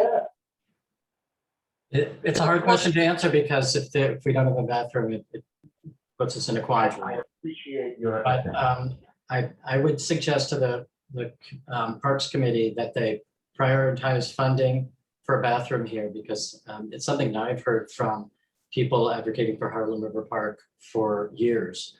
And also I would recommend that we'll take this back when we discuss this further. But if you make it a priority and put it on your wish list, and also if you want to make it if in your approval of the design, if you want to make a condition that you would like strong consideration for a bathroom funding, I would recommend you do that. Thank you so much. Yes, and as I'm sure you're aware, we submit the statement for district needs and requests for funding, and almost always is included a request for funding for comfort stations, especially in the parks. And as we mentioned, there's outstanding requests from over 5 years ago for comfort stations that have yet to be fulfilled. So this is a concern for the committee, who has experienced this for many decades and has that lived experience of not being heard. So apologies for our, we're very passionate about this topic. So we just hope to work together to get it resolved. And thank you for your recommendations there. Thank you, David, for your questions. I see we'll each, if we could make these follow-up questions brief, we have to move on. We'll start with Russell, and then Diane, and then Debbie. I just want to add to the comfort station and the design thing briefly. It should be, how could it be recommended that when projects of this nature, no matter where they are in the city and with the planners, that the comfort station is the primary thing that goes in first, and everything else goes around it. So if things are cut out of the design or the planning, they'll never know. But the primary things are already in place, because it's ridiculous to have all this planning with all the brilliant minds at the table that they don't have an understanding that a comfort station is mandatory. So that should be put in writing, where that's a part of the laws on any type of construction. Thank you, Russell. Absolutely. Diane? So to the question as to what is the closest comfort station, and that would be Russell 135th Street in Lincoln's Park. And I think you're very familiar with that. So from 125th Street all the way, there would be no comfort station. And then, as you know, because it's in the Lincoln projects or Lincoln housing, NYCHA housing, it's limited because it's also for children. That's the first thing. So clearly, it is going to be quite a trek for anyone if they want to use the bathroom. My question to the team is that $5 million a firm number, or is that just something that's just being pulled out of the air? Have you looked at it as to exactly what it's going to take? And here's my reasoning in asking the question, because in many cases, if the government doesn't want to provide it for us, then perhaps we should be looking at public-private partnerships to get a comfort station. People who think the same way that we do in terms of the inequity in facilities that are offered to our communities versus what's offered in communities down below 96th Street. That's my first. So is that a firm price, firm cost? I can jump in here. This is Alder from Parks. I think I just want to reiterate, sorry, I think there's a bit of echo, what Sarah had said before, which is that, you know, her estimate was just very broad. We haven't done the, I think there's a bit of a echo. So, oh, thank you. So that is, we have not done, you know, the design, and a lot of the costs also depends again on the conduit and the water and sewer lines. And so that is just an estimate. I think if I can also include in the link here, the East Harlem Points of Agreement letter, it mentions a Harlem River Park comfort station, and that was, it also includes in, I think it's on page 14, and a cost estimate from 20. I just put the capital tracker link in the chat for that project. Oh yes, so that is a new comfort station that we are building. Projected completion date is, the construction has not yet started. We're in procurement. That is a comfort station that is on the other side. It's in the upland at 128th Street in Harlem River Park. But in terms of cost estimates, I'm just going to send this here. The East Harlem Points of Agreement included a cost estimate from, I believe it was back in 2017. What we've found is that normally these costs generally with inflation go up. And so you'll see that the cost estimate back in 2017 for a comfort station at Harlem River Park was 4.7 million. So that's just sort of, you know, what we're going on in terms of data points, but no, we don't have a specific cost estimate for this site. This park that we're talking about. I can tell you when we do plan for comfort stations, the 2021 comfort station total cost, including soft costs, is $4.37 million. Okay.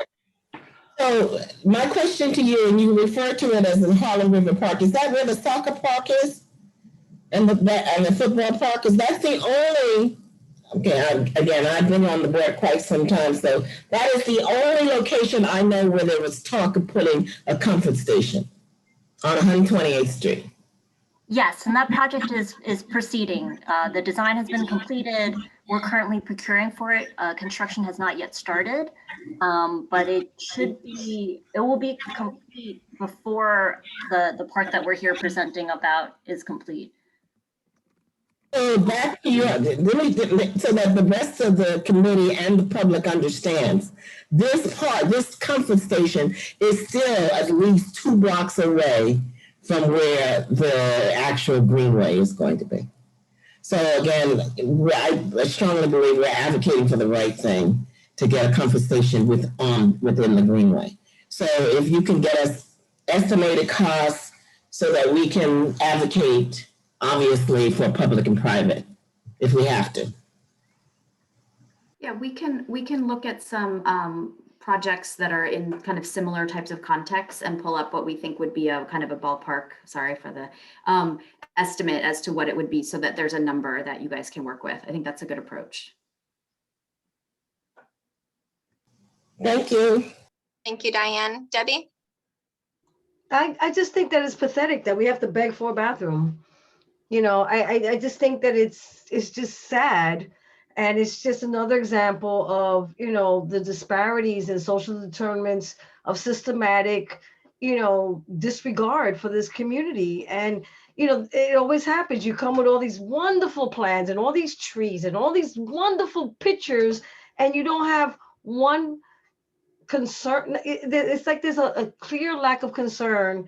And, you know, I hate to reiterate this, but I am, because it's just like we're begging for a bathroom, you know, and I know that it takes a lot to do all of this work, and I understand it, but to Russell's point, start with the bathroom and then build around it, you know, and then, you know, bathroom, safety, lights, and stability, you know, it would just be so much easier. It would just make people so much confident in this process and in this work, because we're not saying that you're not committed. We're just saying that this normal practice of disregard, it just comes across as a normal practice of many of the members who have seen so many plans over the years. And we find ourselves, you know, cooking the same pot over and over again. And it's just a little bit frustrating. So I just want to thank you for the work that you do, but know that this conversation is not over. And the longer it takes, the more passionate and more is the opportunity that the words are going to change in terms of the dynamics and the discussion on these issues. So I just wanted to say that. Thank you, Debbie. And we will keep working together as a committee independently, and then with our partners at NYCEDC and NYC Parks to make sure we can do as much as is humanly possible. So thank you for everyone for your advocacy, and we understand your concerns. So I'll go to Stacy, who's had her hand up for a while. Go ahead, Stacy. Hi, thanks. So I was surprised to hear David Smucker say at the beginning that this was the last piece that would connect the Harlem Greenway. As Sarah knows, between 114th and 117th has been closed for years. And according to the Capital Tracker, there's been no movement on that. It was placed, I think there was an announcement in 2019 for $75 million. Nothing's happened. That's been stagnant. And so if this project is moving forward as the last piece, does that mean 114 to 117 is being worked on next? I haven't seen any updates. Maybe Sarah, you know something about that? I can actually update you on that. There's a plan. I think it's gone out to bid for 114 to 117. There's a design. It's been approved. The drawings have been completed, and I think it's ready to go out to bid. Okay. So it's further along than this this project. Okay, so so if I go to the Capital Tracker, it'll show that? I can't guarantee that, but I do know that for a fact. So I'll take a look myself just to see what it says, but I know we are in procurement. Okay, terrific. That would be great. And if we could see what's happening, that would be terrific. Okay, I'll try to get an update on that. Thank you. Yeah, And then that would be great. Oh, thanks. Sorry, Jessica. My other question is, how many trees are you planning on planting in the 7-acre park? That's a good question. I don't know that number off the top of my head, but I can bring it back to you. Do you have an estimate? I don't have it on the top of my head. Sorry. So I don't want to guess. I'll just tell you where I'm going with this. It's not for an environmental concern at all. Actually, it's a budget concern. My last meeting with Parks, we were talking about trees, and it cost the city $2,000 a tree to plant. So if you planted 3,500 trees, there's $7 million for a bathroom. So if you were to, I don't know how many trees you're planting, but there's some budget cuts there. Trees can always go in at a later time, whereas a bathroom could go in at an earlier time. Just a thought.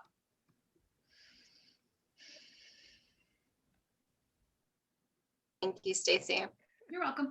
And thank you for advocating for the unfinished sections of the Esplanade. If we could get an update on that too, from NYC Parks, that would be great for the future. I just put it in the capital tracker. Great, thank you so much, Sarah. Yeah, as Ricardo was accurate. It's it's in procurement right now, so it'll begin construction later this year. Awesome, great, thank Or you. later, maybe, procurement tends to take a long time, so, but that's where it is in the cycle. The link is there. Okay, thank you. Squeaky wheels. Thanks, Stacy. Xavier, our Vice Chair of the Community Board, welcome to the meeting and thank you for being here.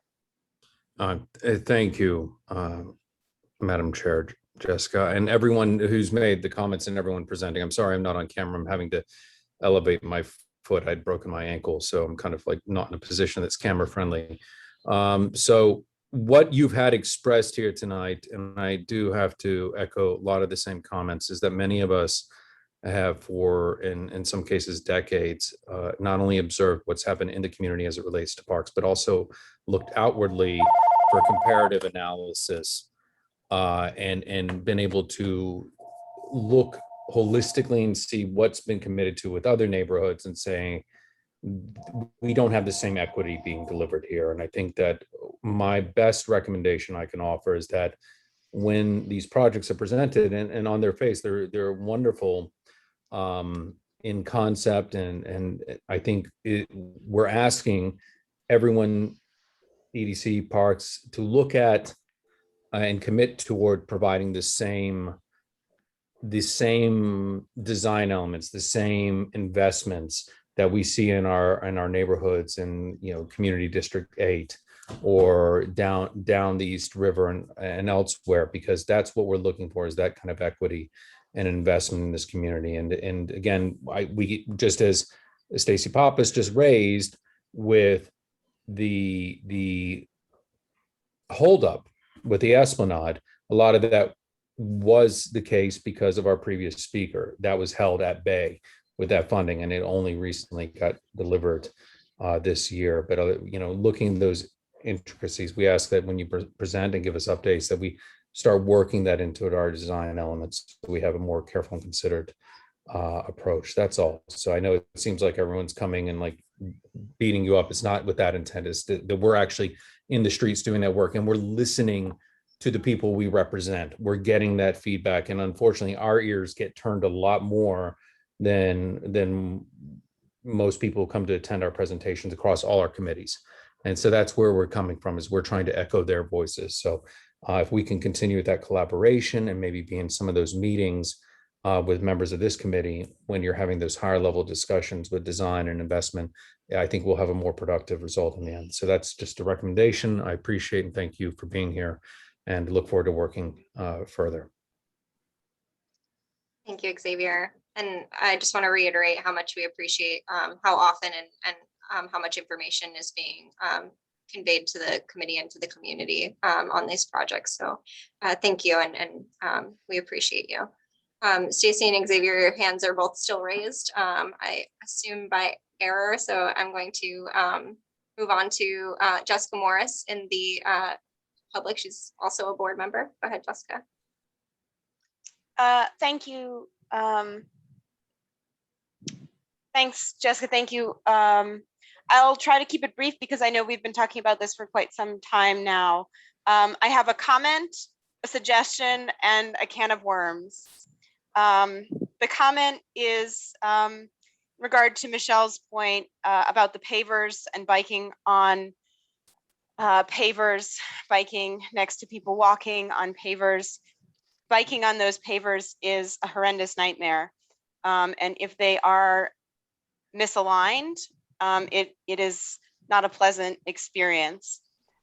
So I understand aesthetically that continuity of material is something that is desirable from a design perspective, but from a sort of usership and maintenance and how those things perform when there are sinkholes and challenges structurally that develop over time, which happens. So this park it will be new for 10 years, and then it will need work and maintenance, and ultimately it's has a long life ahead of it. So I know that's a big consideration, but to perhaps reconsider whether it actually works as a strategy to support the types of mobility that you'd like to see on the Esplanade. So that's the comment. A suggestion and a challenge to all of our agency representative and design team members here tonight. You all are in the seat of power, who get to ask questions and challenge the way that things are done when you bring us these public solutions. DDC is well aware that bathrooms cost too much, and there are creative solutions throughout the world that New York has to be capable of deploying, not in a 10 or 15-year timeframe, but in an immediate way. And so I would challenge you all to consider, if you have an opportunity to start to ask some of those questions about whether creative solutions can be deployed in instances where we had a 30-minute conversation about bathrooms and the dignity of people having to walk, not 20 minutes. If you have little itty bitty legs, it'll take you a half an hour, and you're lucky if you get to the bathroom in time. So I think those experiences stay with people throughout their life. So this park, when it's built, 30 years later, the children who play there will have children. And it's essential to remember that the park right now is designed for how we live now. It's not designed for how we will live in 30 or 50 years. So that's another challenge. The can of worms, and this is to the point of access points and being beholden to the standards of design that are from 1960 in some senses. 67, I think the park bench was designed. But these points of access, while it's great to have these switchback ramps from real high bridges that cross over the Harlem River, those are not well designed to use. And we can do better. It's 2020. This will be 2030. It'll be 2050. We have to be able to access this place. To have to walk 30 minutes to get to the rest of the park that it connects to, which both here at the 125th Street node of the East Harlem Esplanade and at 96th Street, where it's mirrored with the separation of Stanley Isaac's playground, the Esplanade, because of traffic and roadways and bridges. East Harlem's park assets are congested. There's no easy, safe way to navigate from one part of the park to the other part of the park. So that's out of bounds completely. I understand what your scope is. But as people who are connecting people to places, there is a charge to ask those hard questions about how long will it really take to get from point A to point B? And what is the ask if there were a market improvement for being able to access this amazing, wonderful, incredible place in much more creative and accessible ways than we have now. From 96th Street to, Diane, I don't know where our district ends as far as cross streets go, but I should. But we don't have enough access points. So when it's all done and we can't get there, that'll be a shame. So I know that's also a big ask, but creative solutions, we have to do better before it's done and inadequate. So I know it's, I don't want to look a gift horse in the mouth because it is incredible and visionary and wonderful in a lot of ways, but there are missteps. When you can see the park, you can't get there. You can be at the bathroom, it'll take you 45 minutes to walk to where you can see and you want to be. if you could just get there a little bit quicker, it would make the world of difference for people and generations. So Great. Thank you so much, Jessica. you're welcome. I'm not sure if there's any response to that question. Questions? The suggestion was prefab bathrooms in a nutshell. Consider it. Thank you for the suggestion. But I'm just going to say, in terms of this is Steve Whitehouse, in terms of saying the bigger picture, thinking of how you connect neighborhoods, I just encourage you to keep thinking that way, talk to your neighbors that way, make it part of a public conversation. And I loved hearing it. Thank you. We need you to ask those questions too. We'll do it if you will too. And just one quick thing. I mean, I know that we've been talking about restrooms or comfort stations a lot. On the parks end, the agency has actually been looking at a modular pilot. It's something that is, I believe it's currently in design. So there have been a lot of discussions on a city level, at the agency level, that we're exploring. And we're hopeful that that pilot proves to be more of a cost savings. And if that is the case, then that might be something that we are able to replicate across the city. It's not a solution we have right now, but just so you know, since the topic came up, it is something that the agency is looking at. Thank you so much. We have one last hand raised. Thank you so much for patiently waiting, Sean.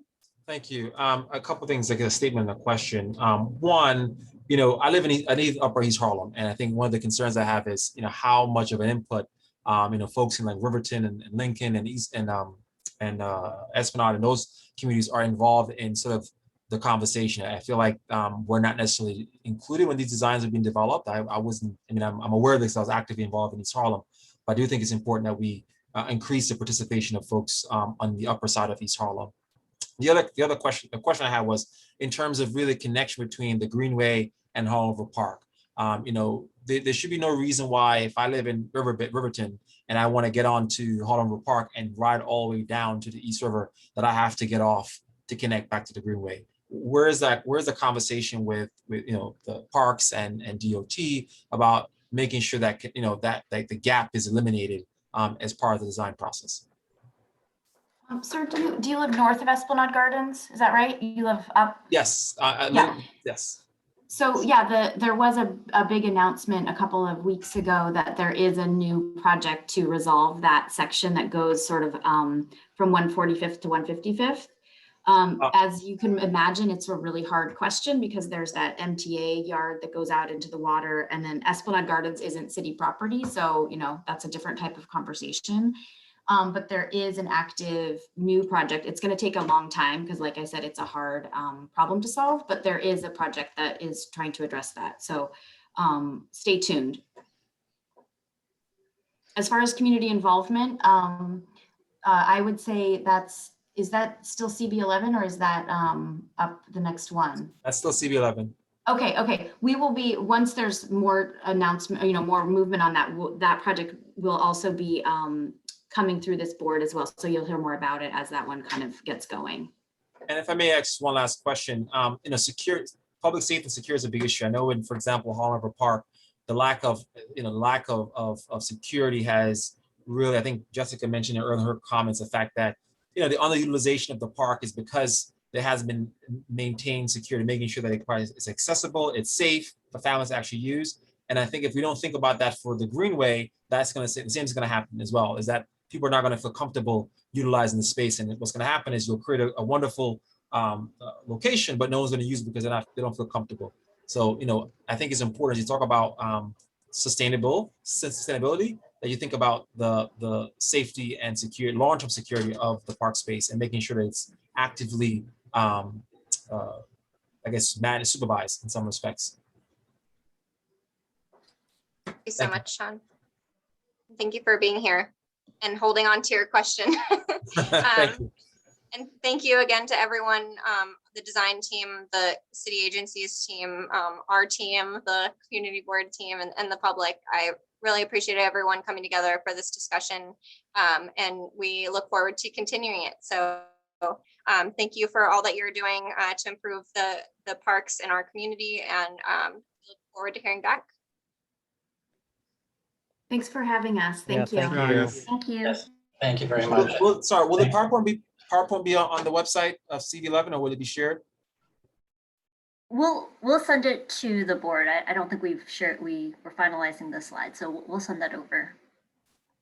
Great. And Sean, if you want to send, I don't know, Carla, if you can put your email in the chat, we can send it over when we get it.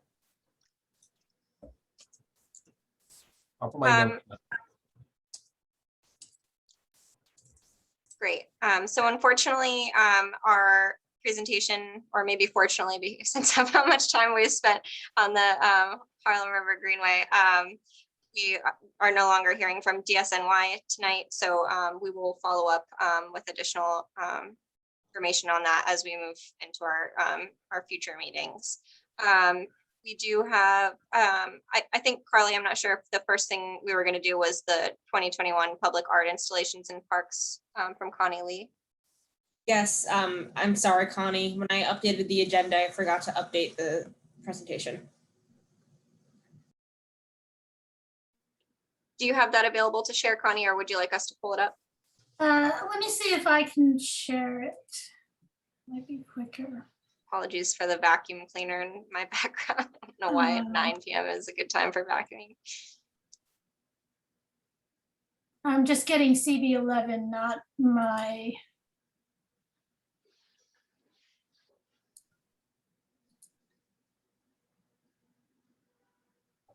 I can pull it up too, if that would be. Yeah, if you pull it up, that'll be better because it seems to be not allowing me to. I think I already have it up.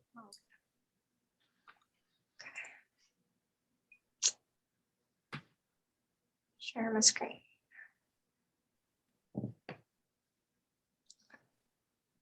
Let me know when to flip through. Okay. I'm going to do this in 5 minutes or less, just because I think we're all emotionally drained at this point. You can go ahead and go to the next slide. We'll focus on the installations themselves. This installation is already in Morningside in 10, so let's go to the next slide. Okay, so this is artist Susan Stair, who is one of the attendees. She's here. This will be in Marcus Garvey Park, and she will be using the staircase on the east side of the mountain, starting at the base of the staircase using the railing. If you'll notice on the bottom right of the slide is her rendering, and that is basically she's indicating how the trees along the mountain grew. They're self-seeded mostly, and they grew up the side of the mountain. So the bottom portion is called Roots in Rock. And she will depict this using castings from tree bark within the park and mosaics. On the upper left corner, you're seeing what will be about partially up the mountain. This is the area where the trees, where she's indicating how the trees are, it's called Powerhouse Growth. And this is where the trees are pulling water up from the roots up to the top, but also back down from the leaves. You can go ahead and go to the next slide. And stop me if I'm going too fast. I just feel like it's late. Harlem Art Park, artist Capucine Burkhart is doing, this is approximately 100 feet wide, and we'll use the fence, the decorative fence that's along the east wall of the park. She has taken photographs of plastic bags and created a gradient of those images that will be woven into the fence. And this is really depicting the overuse of plastic bags and how it's affecting our environment. So both of these installations I just talked about are about the environment. Next slide. This is Alice Mizrachi, who is also on this call. And this is called Renaissance Women. This project was deferred from 2020 to 2021 because of COVID. It is a low-profile sculpture of a decidedly feminine character, and it is to honor the women of the Harlem Renaissance who generally don't get as much recognition. Next slide. Julio Valdez, I Can't Breathe. This installation is in White Park, and he has taken images that we've seen throughout the past year or so. They're sort of embedded in our brain, and he's drawn them in a style of drawing that actually sort of diffuses the imagery and makes it rather soft. These images will be scanned, these drawings will be scanned and then printed on aluminum. There are 6 images in total, and they will hang on the fencing in White Park. The other pictures you see are Julio and I meeting with the old timers, meeting with a bunch of young people in the park. For this project in particular, we really reached out to a lot of people to really see how they felt about it. It's a really strong project with a really strong message. And we even spoke with the 23rd precinct, who are also very supportive of the project. And next slide. Naomi Lawrence. Naomi's on the call as well, and I'm sure you all know Naomi's Flowers from all over East Harlem. She's going to use the exact same site she used in 2019. This is 121st Street and Park Avenue on the fence at Eugene McCabe Field. Her new installation is also like a mural, as the previous one was. It's called Flowers of Turtle Island. So these are the flowers that would be native to the entire region. Many flowers which we now think of as native were actually brought here by European. These are flowers species that would have been here all along. This installation will spread out, sort of meander, almost like a field of wildflowers, and it will spread to the west. And the reason for that is the patients and the staff at the Henry J. Carter Center, they have a view of this from the patient windows and from their windows. And this is really by request to accommodate them. And I think I took less than 5 minutes, but that's the entire 5 projects that will be going in this summer, starting in June, July, and August. We hope to be finished with all 5 installations by the end of August. And they'll be in for approximately 1 year. Thank you so much for sharing this, Connie. I wonder if I just want to invite the artists to say any words if they feel comfortable.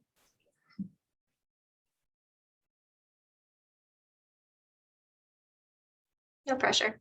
Alice I can't has her hand up. Oh, so sorry. I can't see that. I see Alice. Hi, can you hear me? Yes. Hi, I just wanted to say that I'm so honored to be part of this, and thank you so much for presenting my work, Connie. I'm super excited to introduce this to the Harlem community since I've been working in Harlem for over 20 years. And thank you for inviting me to this conversation, Connie. I appreciate it. Yeah, you're welcome. Thank you so much, Alice. Of course, thank you. Diane, you have your hand raised? Did all the artists speak before I say anything? Okay. Congratulations to all the artists that was highlighted today. But I have a question to you, Connie. Sure. Have you heard anything about the replacement statue for Marion Sims? I'm sorry, can you say again? Have you heard anything regarding the replacement statue of Marion Sims? That's in the park. Yeah, the only thing I do know about that, and I'm not involved with that project, but you know, that project was originally given to one artist, and then she graciously, you know, deferred to another artist. The proposal that was approved it's much less of a, it's a very petite sculpture, only about 5 feet. But everything around it is much more complicated, and I think it's going to require tremendous, this is just my, guess, a tremendous amount of redesign of the site. And that's going to make it drag on for a very long time, because that's also a scenic landmark. So it'll be a much longer approval process. So I think we're just going to have to be patient with this one. Madam Chair, Jessica, is this coming out of your under parks, or is this going to come under culture, economic and culture? Or should we be partnering on this? Because as Connie said, they did select they selected the artists after much controversy, but nothing's been done. I'm gonna hop in here. They're having this conversation at the Economic Development and Culture Committee. They've had the conversation a number of times, so I would definitely defer to them. Okay. And we'd obviously be happy to collaborate on that. I think that it needs to be, we need collaboration. They need as much advocacy from the rest of the board to help move the project along. It's almost been 2 years now. October, I believe it started in October 2019. Got it.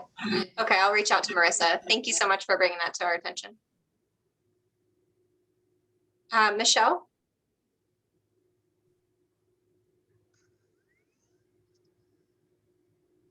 Michelle, you're on mute. I think I touched it by mistake. Apologies. Oh, no problem. Debbie, go ahead.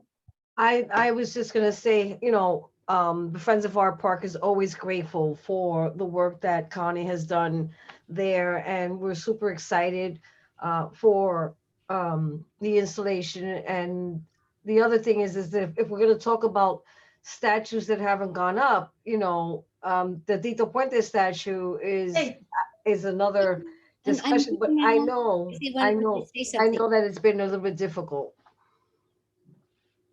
I think Susan wanted to say something. Oh, sorry. I'm sorry for interrupting. I missed when you had the sculpture up that I'll be doing in Marcus Garvey Park, but please continue and tell me when I should speak. No, go ahead, go. Okay, great. Can you pull that up again? Thank you.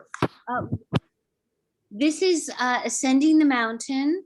It's funded by LMCC and UMass. It's in 3 parts going up the walkway to the watchtower. It begins at the bottom, echoing the fact that most of the trees in Marcus Garvey Park above the mid-level were all self-seeded. So 5th Avenue runs around Marcus Garvey Park because it's a 60-foot mountain of schist rock and could not be blasted at that time. They made a decision to leave it. But in the meantime, it has become a forest. And I have a picture from 1937 that will be at the base of the walkway, showing that it's just a mound of rock on that year. And then as you walk up, there's a place you see on the bottom right, which is Ascending the Mountain, where you can actually see the tree behind my mosaics and cast clay pieces of the trees there, that there is a tree there drilling through rock, which is what all the trees have done in Marcus Garvey Park. And then as you go up to the mid-level, that's in the top left, that's showing the powerhouse that is trees, that they pull up to 100 gallons of water a day. It's about the water going up, the cleaning and the respiration, the fact that they bring water up and they're beautiful. And then the top is called Canopy Walk. And that's about the fact that you can look into trees, and many very high-end art parks are now putting in canopy walks, and we have a natural one in Marcus Garvey Park. So you're looking right into the treetops at the top by the tower. So this is the piece, and I'm happy to entertain any questions. Thank you so much, Susan. You're welcome. Are there any further questions from the board?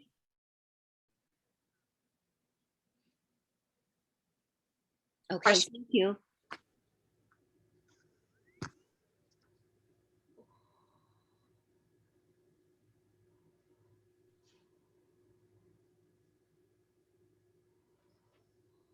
So thank you to Connie for bringing this to our attention. I'll just say one more thing. I think that, well, a lot of people don't understand is that the artists, they're all from this community. They all put their heart and their souls into creating these art projects. They raise most of the money by themselves. The role that I play is really supportive of them, but there's a tremendous amount of generosity from these artists to bring art to these public spaces. Thank you, Connie. You're welcome. All right, so I know we're getting up close to 9 o'clock, so thank you everyone for staying with us. Just a quick note about the CB11 Parks tour.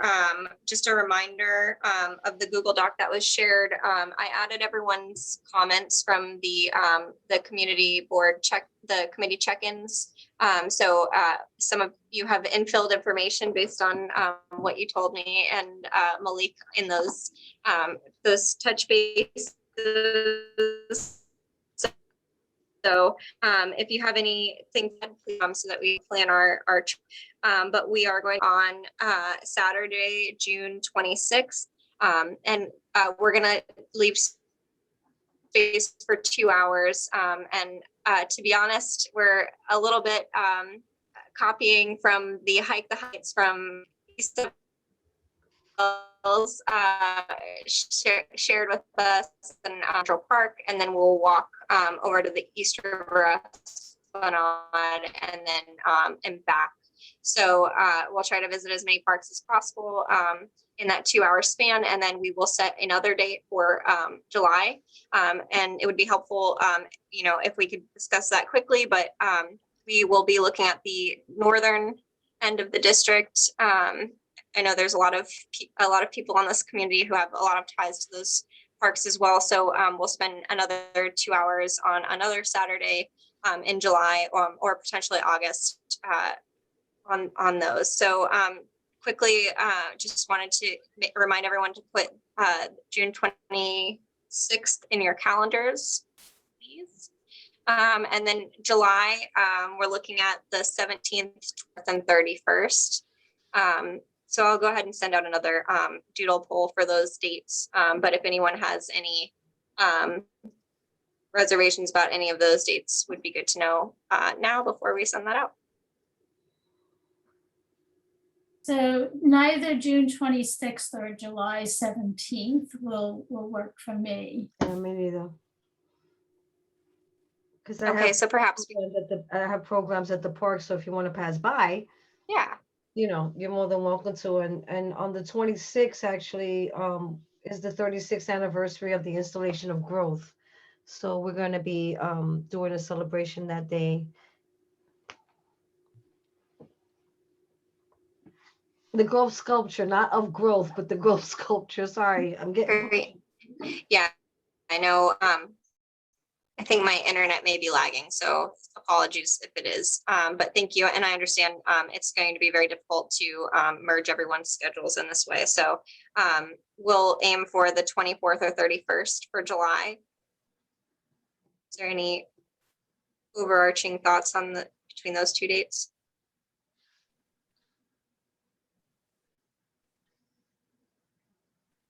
So if I pick one, y'all will be there. July 21st. That's a Wednesday.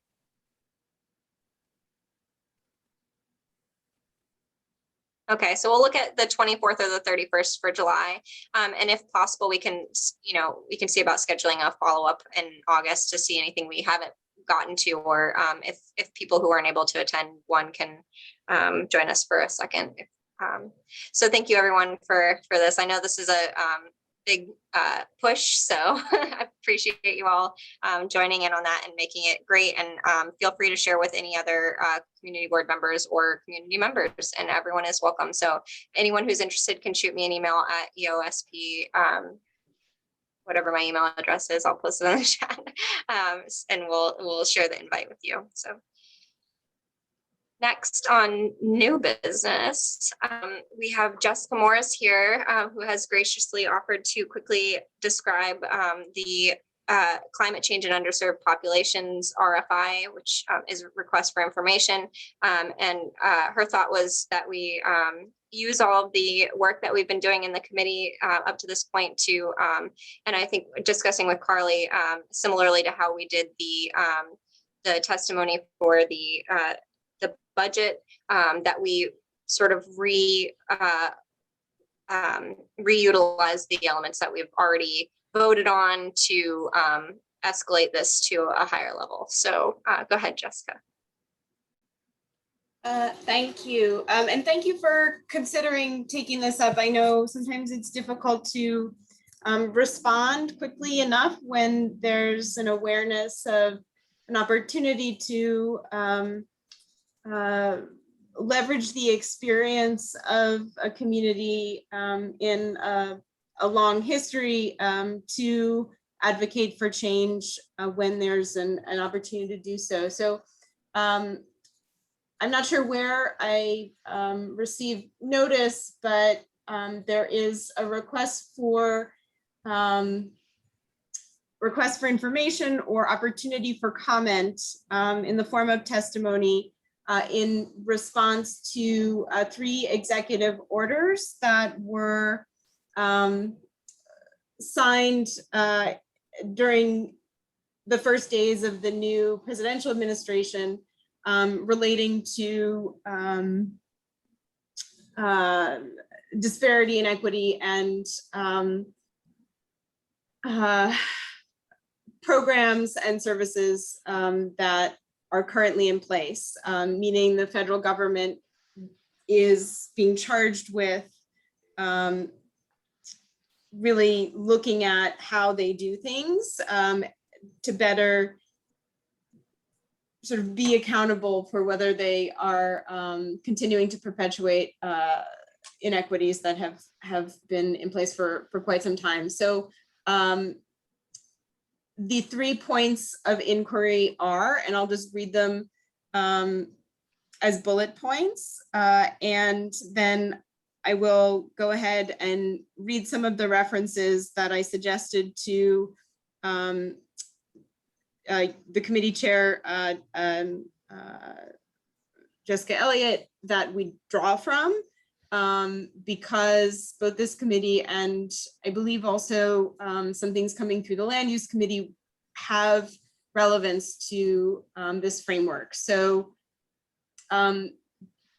the purview of the executive orders are if agency programs and policies perpetuate systemic barriers to opportunities and benefits for people of color and other underserved groups, if agency actions are required to bolster resilience to climate change, and if agency programs, policies, and activities address the disproportionately high and adverse climate-related impacts on disadvantaged communities.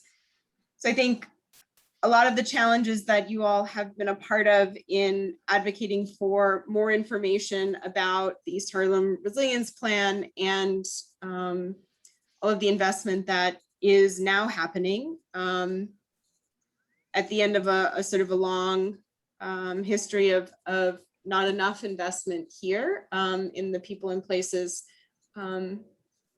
that constitute our neighborhood. So drawing from, and I will just list the previously approved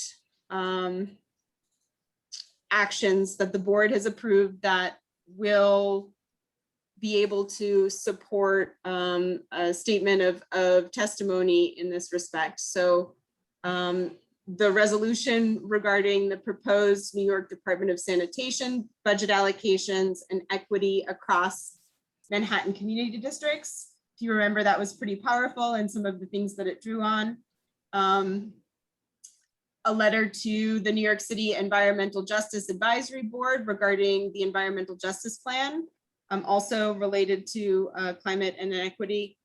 A a letter of support for the renaming of Richard Toussaint Park and Richard Toussaint Way. Has a long history of what this community has been advocating for with regard to resilience, open space, and those types of supports that benefit people and communities, and climate change and resilience.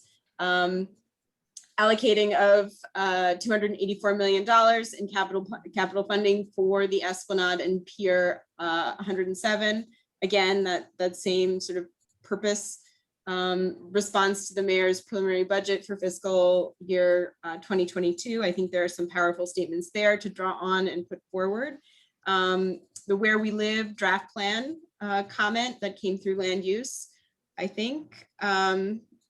And then a comment on the New York City Comprehensive Waterfront Plan. So while the request is for comments on federal programs, I think we're well aware that federal funding streams affect municipal funding streams affect us. And so, you know, skipping the city nonsense and recycling all of this hard work that has been done in the past year and a half that reflects on decades worth of hard work. I think there's an opportunity to just state what the effects that this community has had, has felt and experienced, and where those types of reevaluating agency policies, programs, et cetera, should come into play in order for those executive orders to have effect. So in essence, using what we've already done and putting it forward at a federal request for testimony. Great. Thank you so much, Jessica. And thank you for your leadership on bringing this to our attention. And I think it's a great way to, like you recommended, elevate the things that we're doing to a higher level. So if there are no objections from the committee, we would like to put together a comment for this that is reflective of our previous comments, so would not need to be voted on again. So I'm going to see if there are any questions, but if there are any objections to this, please raise your hand.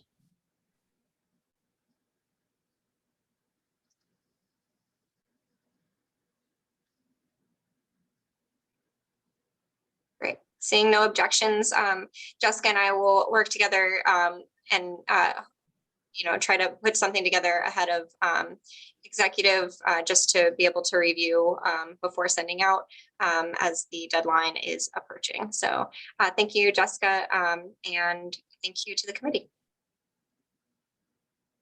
One more thing, Carly, sorry, before we adjourn, I just wanted to touch on the fact that we were planning on talking about the DSNY sanitation garage and potentially putting forward a resolution on that.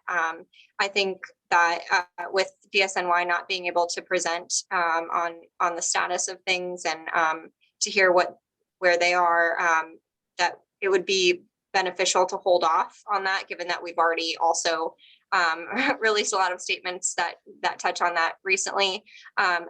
If there are any comments on that, we would be happy to follow up with DSNY to see if we can communicate over the summer and then bring them back first thing in the fall, if that sounds good to everyone. If there are any questions or comments, please raise your hand.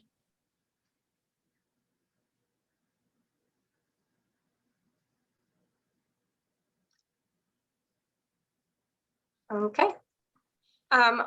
Well, there's continuously things that we're pushing forward, so we will continue to do that over the summer. If you would like to be involved in any way, definitely reach out and please continue to put. I was so appreciative of everyone's engagement in the conversations today. We can't do anything without that level of engagement. So I appreciate all of you and thank you for your advocacy on all of these issues. And we will do second roll call.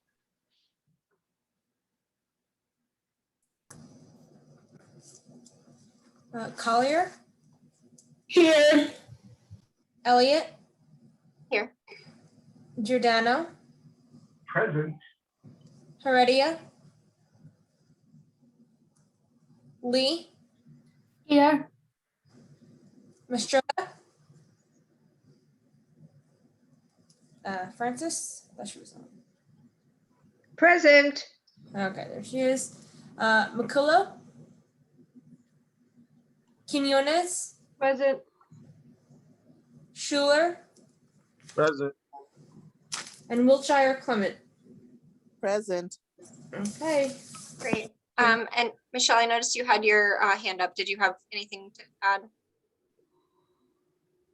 Is this our last meeting of the year? I think, yeah, I think so. Well, I mean, we have some committees that are meeting next month, and there will be a full board meeting next month, but we will not be having a EOSP meeting. Correct me if I'm wrong, Carly. No. Oh, because You're not- I was We're gonna go hoping. hang out in the park, right? Yep, we have our parks visit, so we'll still be here. We'll still be doing work. Okay. The reason I had my hand up is that it sounded like we would be able to write a letter with strong encouragement for the comfort station that I and so many of our committee really, really want, and that the wording was being given that we could use in this letter. And I thought that we'd be able to talk about it and write it for the following meeting, but this is our last gathering. Well, we'll work on it over the summer. And I think it would be good to keep in touch with both city agencies to see what their input is. But I think, the suggestion that was made to not approve the project without a condition that the comfort station be included is an option. And then also advocating to elected officials is an option. Also, we'll see what magic they can hopefully stir up with our nudges. So we will keep working on that, but let's touch base on that over the summer and plan to discuss that first thing at our upcoming meeting. Great. Jessica, very Take care, everyone. You should always discuss it, write it, and then bring it up at the July meeting before bring it to executive. So there is a way to do it and not wait till September. Because I think the longer we wait, they're not waiting on us. The plans are going forward. And unfortunately, we see this. Get Okay. it now, you will be ever not have it. You will not have it. Okay. I'm Go ahead, sorry, but they always, the thing is that, voting for something because it's such a good thing, and then with the conditions, they always throw the conditions out with the, out the window. So sometimes it's time to say no. Say no until you get the comfort station in there. And sometimes it's a pressure, it's a position of pressure where it's just like, oh my God, I can't believe you're stopping this and whatever. But I think that, playing that no with the condition, they know that we're gonna do that, and they just do whatever. I'll be completely transparent with y'all with my opinion, which is that we've been pushing for this park for forever, and it's a the Richard Toussaint Way and park is still one of the biggest things. And I personally wouldn't. I know that the conversation is incredibly important, and I just worry about holding it up, and then I also worry about potentially if we push too hard or say in a certain way that that the comfort station is the only thing that matters, or that they'll remove other aspects of the project that are equally, not equally as important, but relatively, there's scales of importance. But I think all the things already incorporated in the project are also important. So I would hate for them to say, well, we'll get rid of the fitness equipment, which we also desperately need, and Well, that's why you get another group of people to act out. That's not, you get another group of people and mobilize them. Trees and plants can be planted later, and there's groups that will plant them. It's more easy to get that done later. And I thought whoever suggestion that was to say maybe a little less plants and put a bathroom. We're talking about basic human necessities, right? Basic human behavior. In 30 years, we may create a different walkway, for 30 years, there'll be a bathroom there if we get it done now. Yeah, I agree. So let's. I didn't mean to open up a hornet's nest. Retaliation is something else. Don't worry about it. Okay, so here's the plan. I will send out an email as I do with our Google Doc, and as I am relying on you all to infill that Google Doc with your comments and concerns regarding the comfort station, and we can discuss the potential to bring that to full board at the next full board. So in July. Does that sound good? I'd be willing to be if this helps get this done for a regular meeting and just work on this as the one agenda. So Jessica, this is Diane speaking, and Debbie, I totally agree with you, but sometimes you have to say no to them to get them to come back and give you what you need and want. And for those of us who've been on the board for some time, we've seen it actually work, and they don't take away anything else. Am I right, David and Debbie? Yes. Absolutely. What are we really asking for? We're not asking for anything but basic, and I work with children. And then if you get retaliation, then they take. Okay, well, we can't be talking over each other, so let's talk one at a time. David? All right, thank you, David. All right, so. I was just gonna say, if you get retaliation and they take something away, that's a whole nother story right then and there, because it's like, oh, now we're being punished, so. Yep. That's okay, correct. no, I'm loud and clear, everyone. I'm gonna interrupt, because I'm getting yelled at, so. Thank you. I hear you, and we will set that up and keep it moving forward. So if there are no objections, we will adjourn the meeting. Seeing no further business, the meeting is adjourned at 9:12. Thank you all. Thank you, Jessica. Good meeting. Thank you, Jessica. Later. Take care, everyone.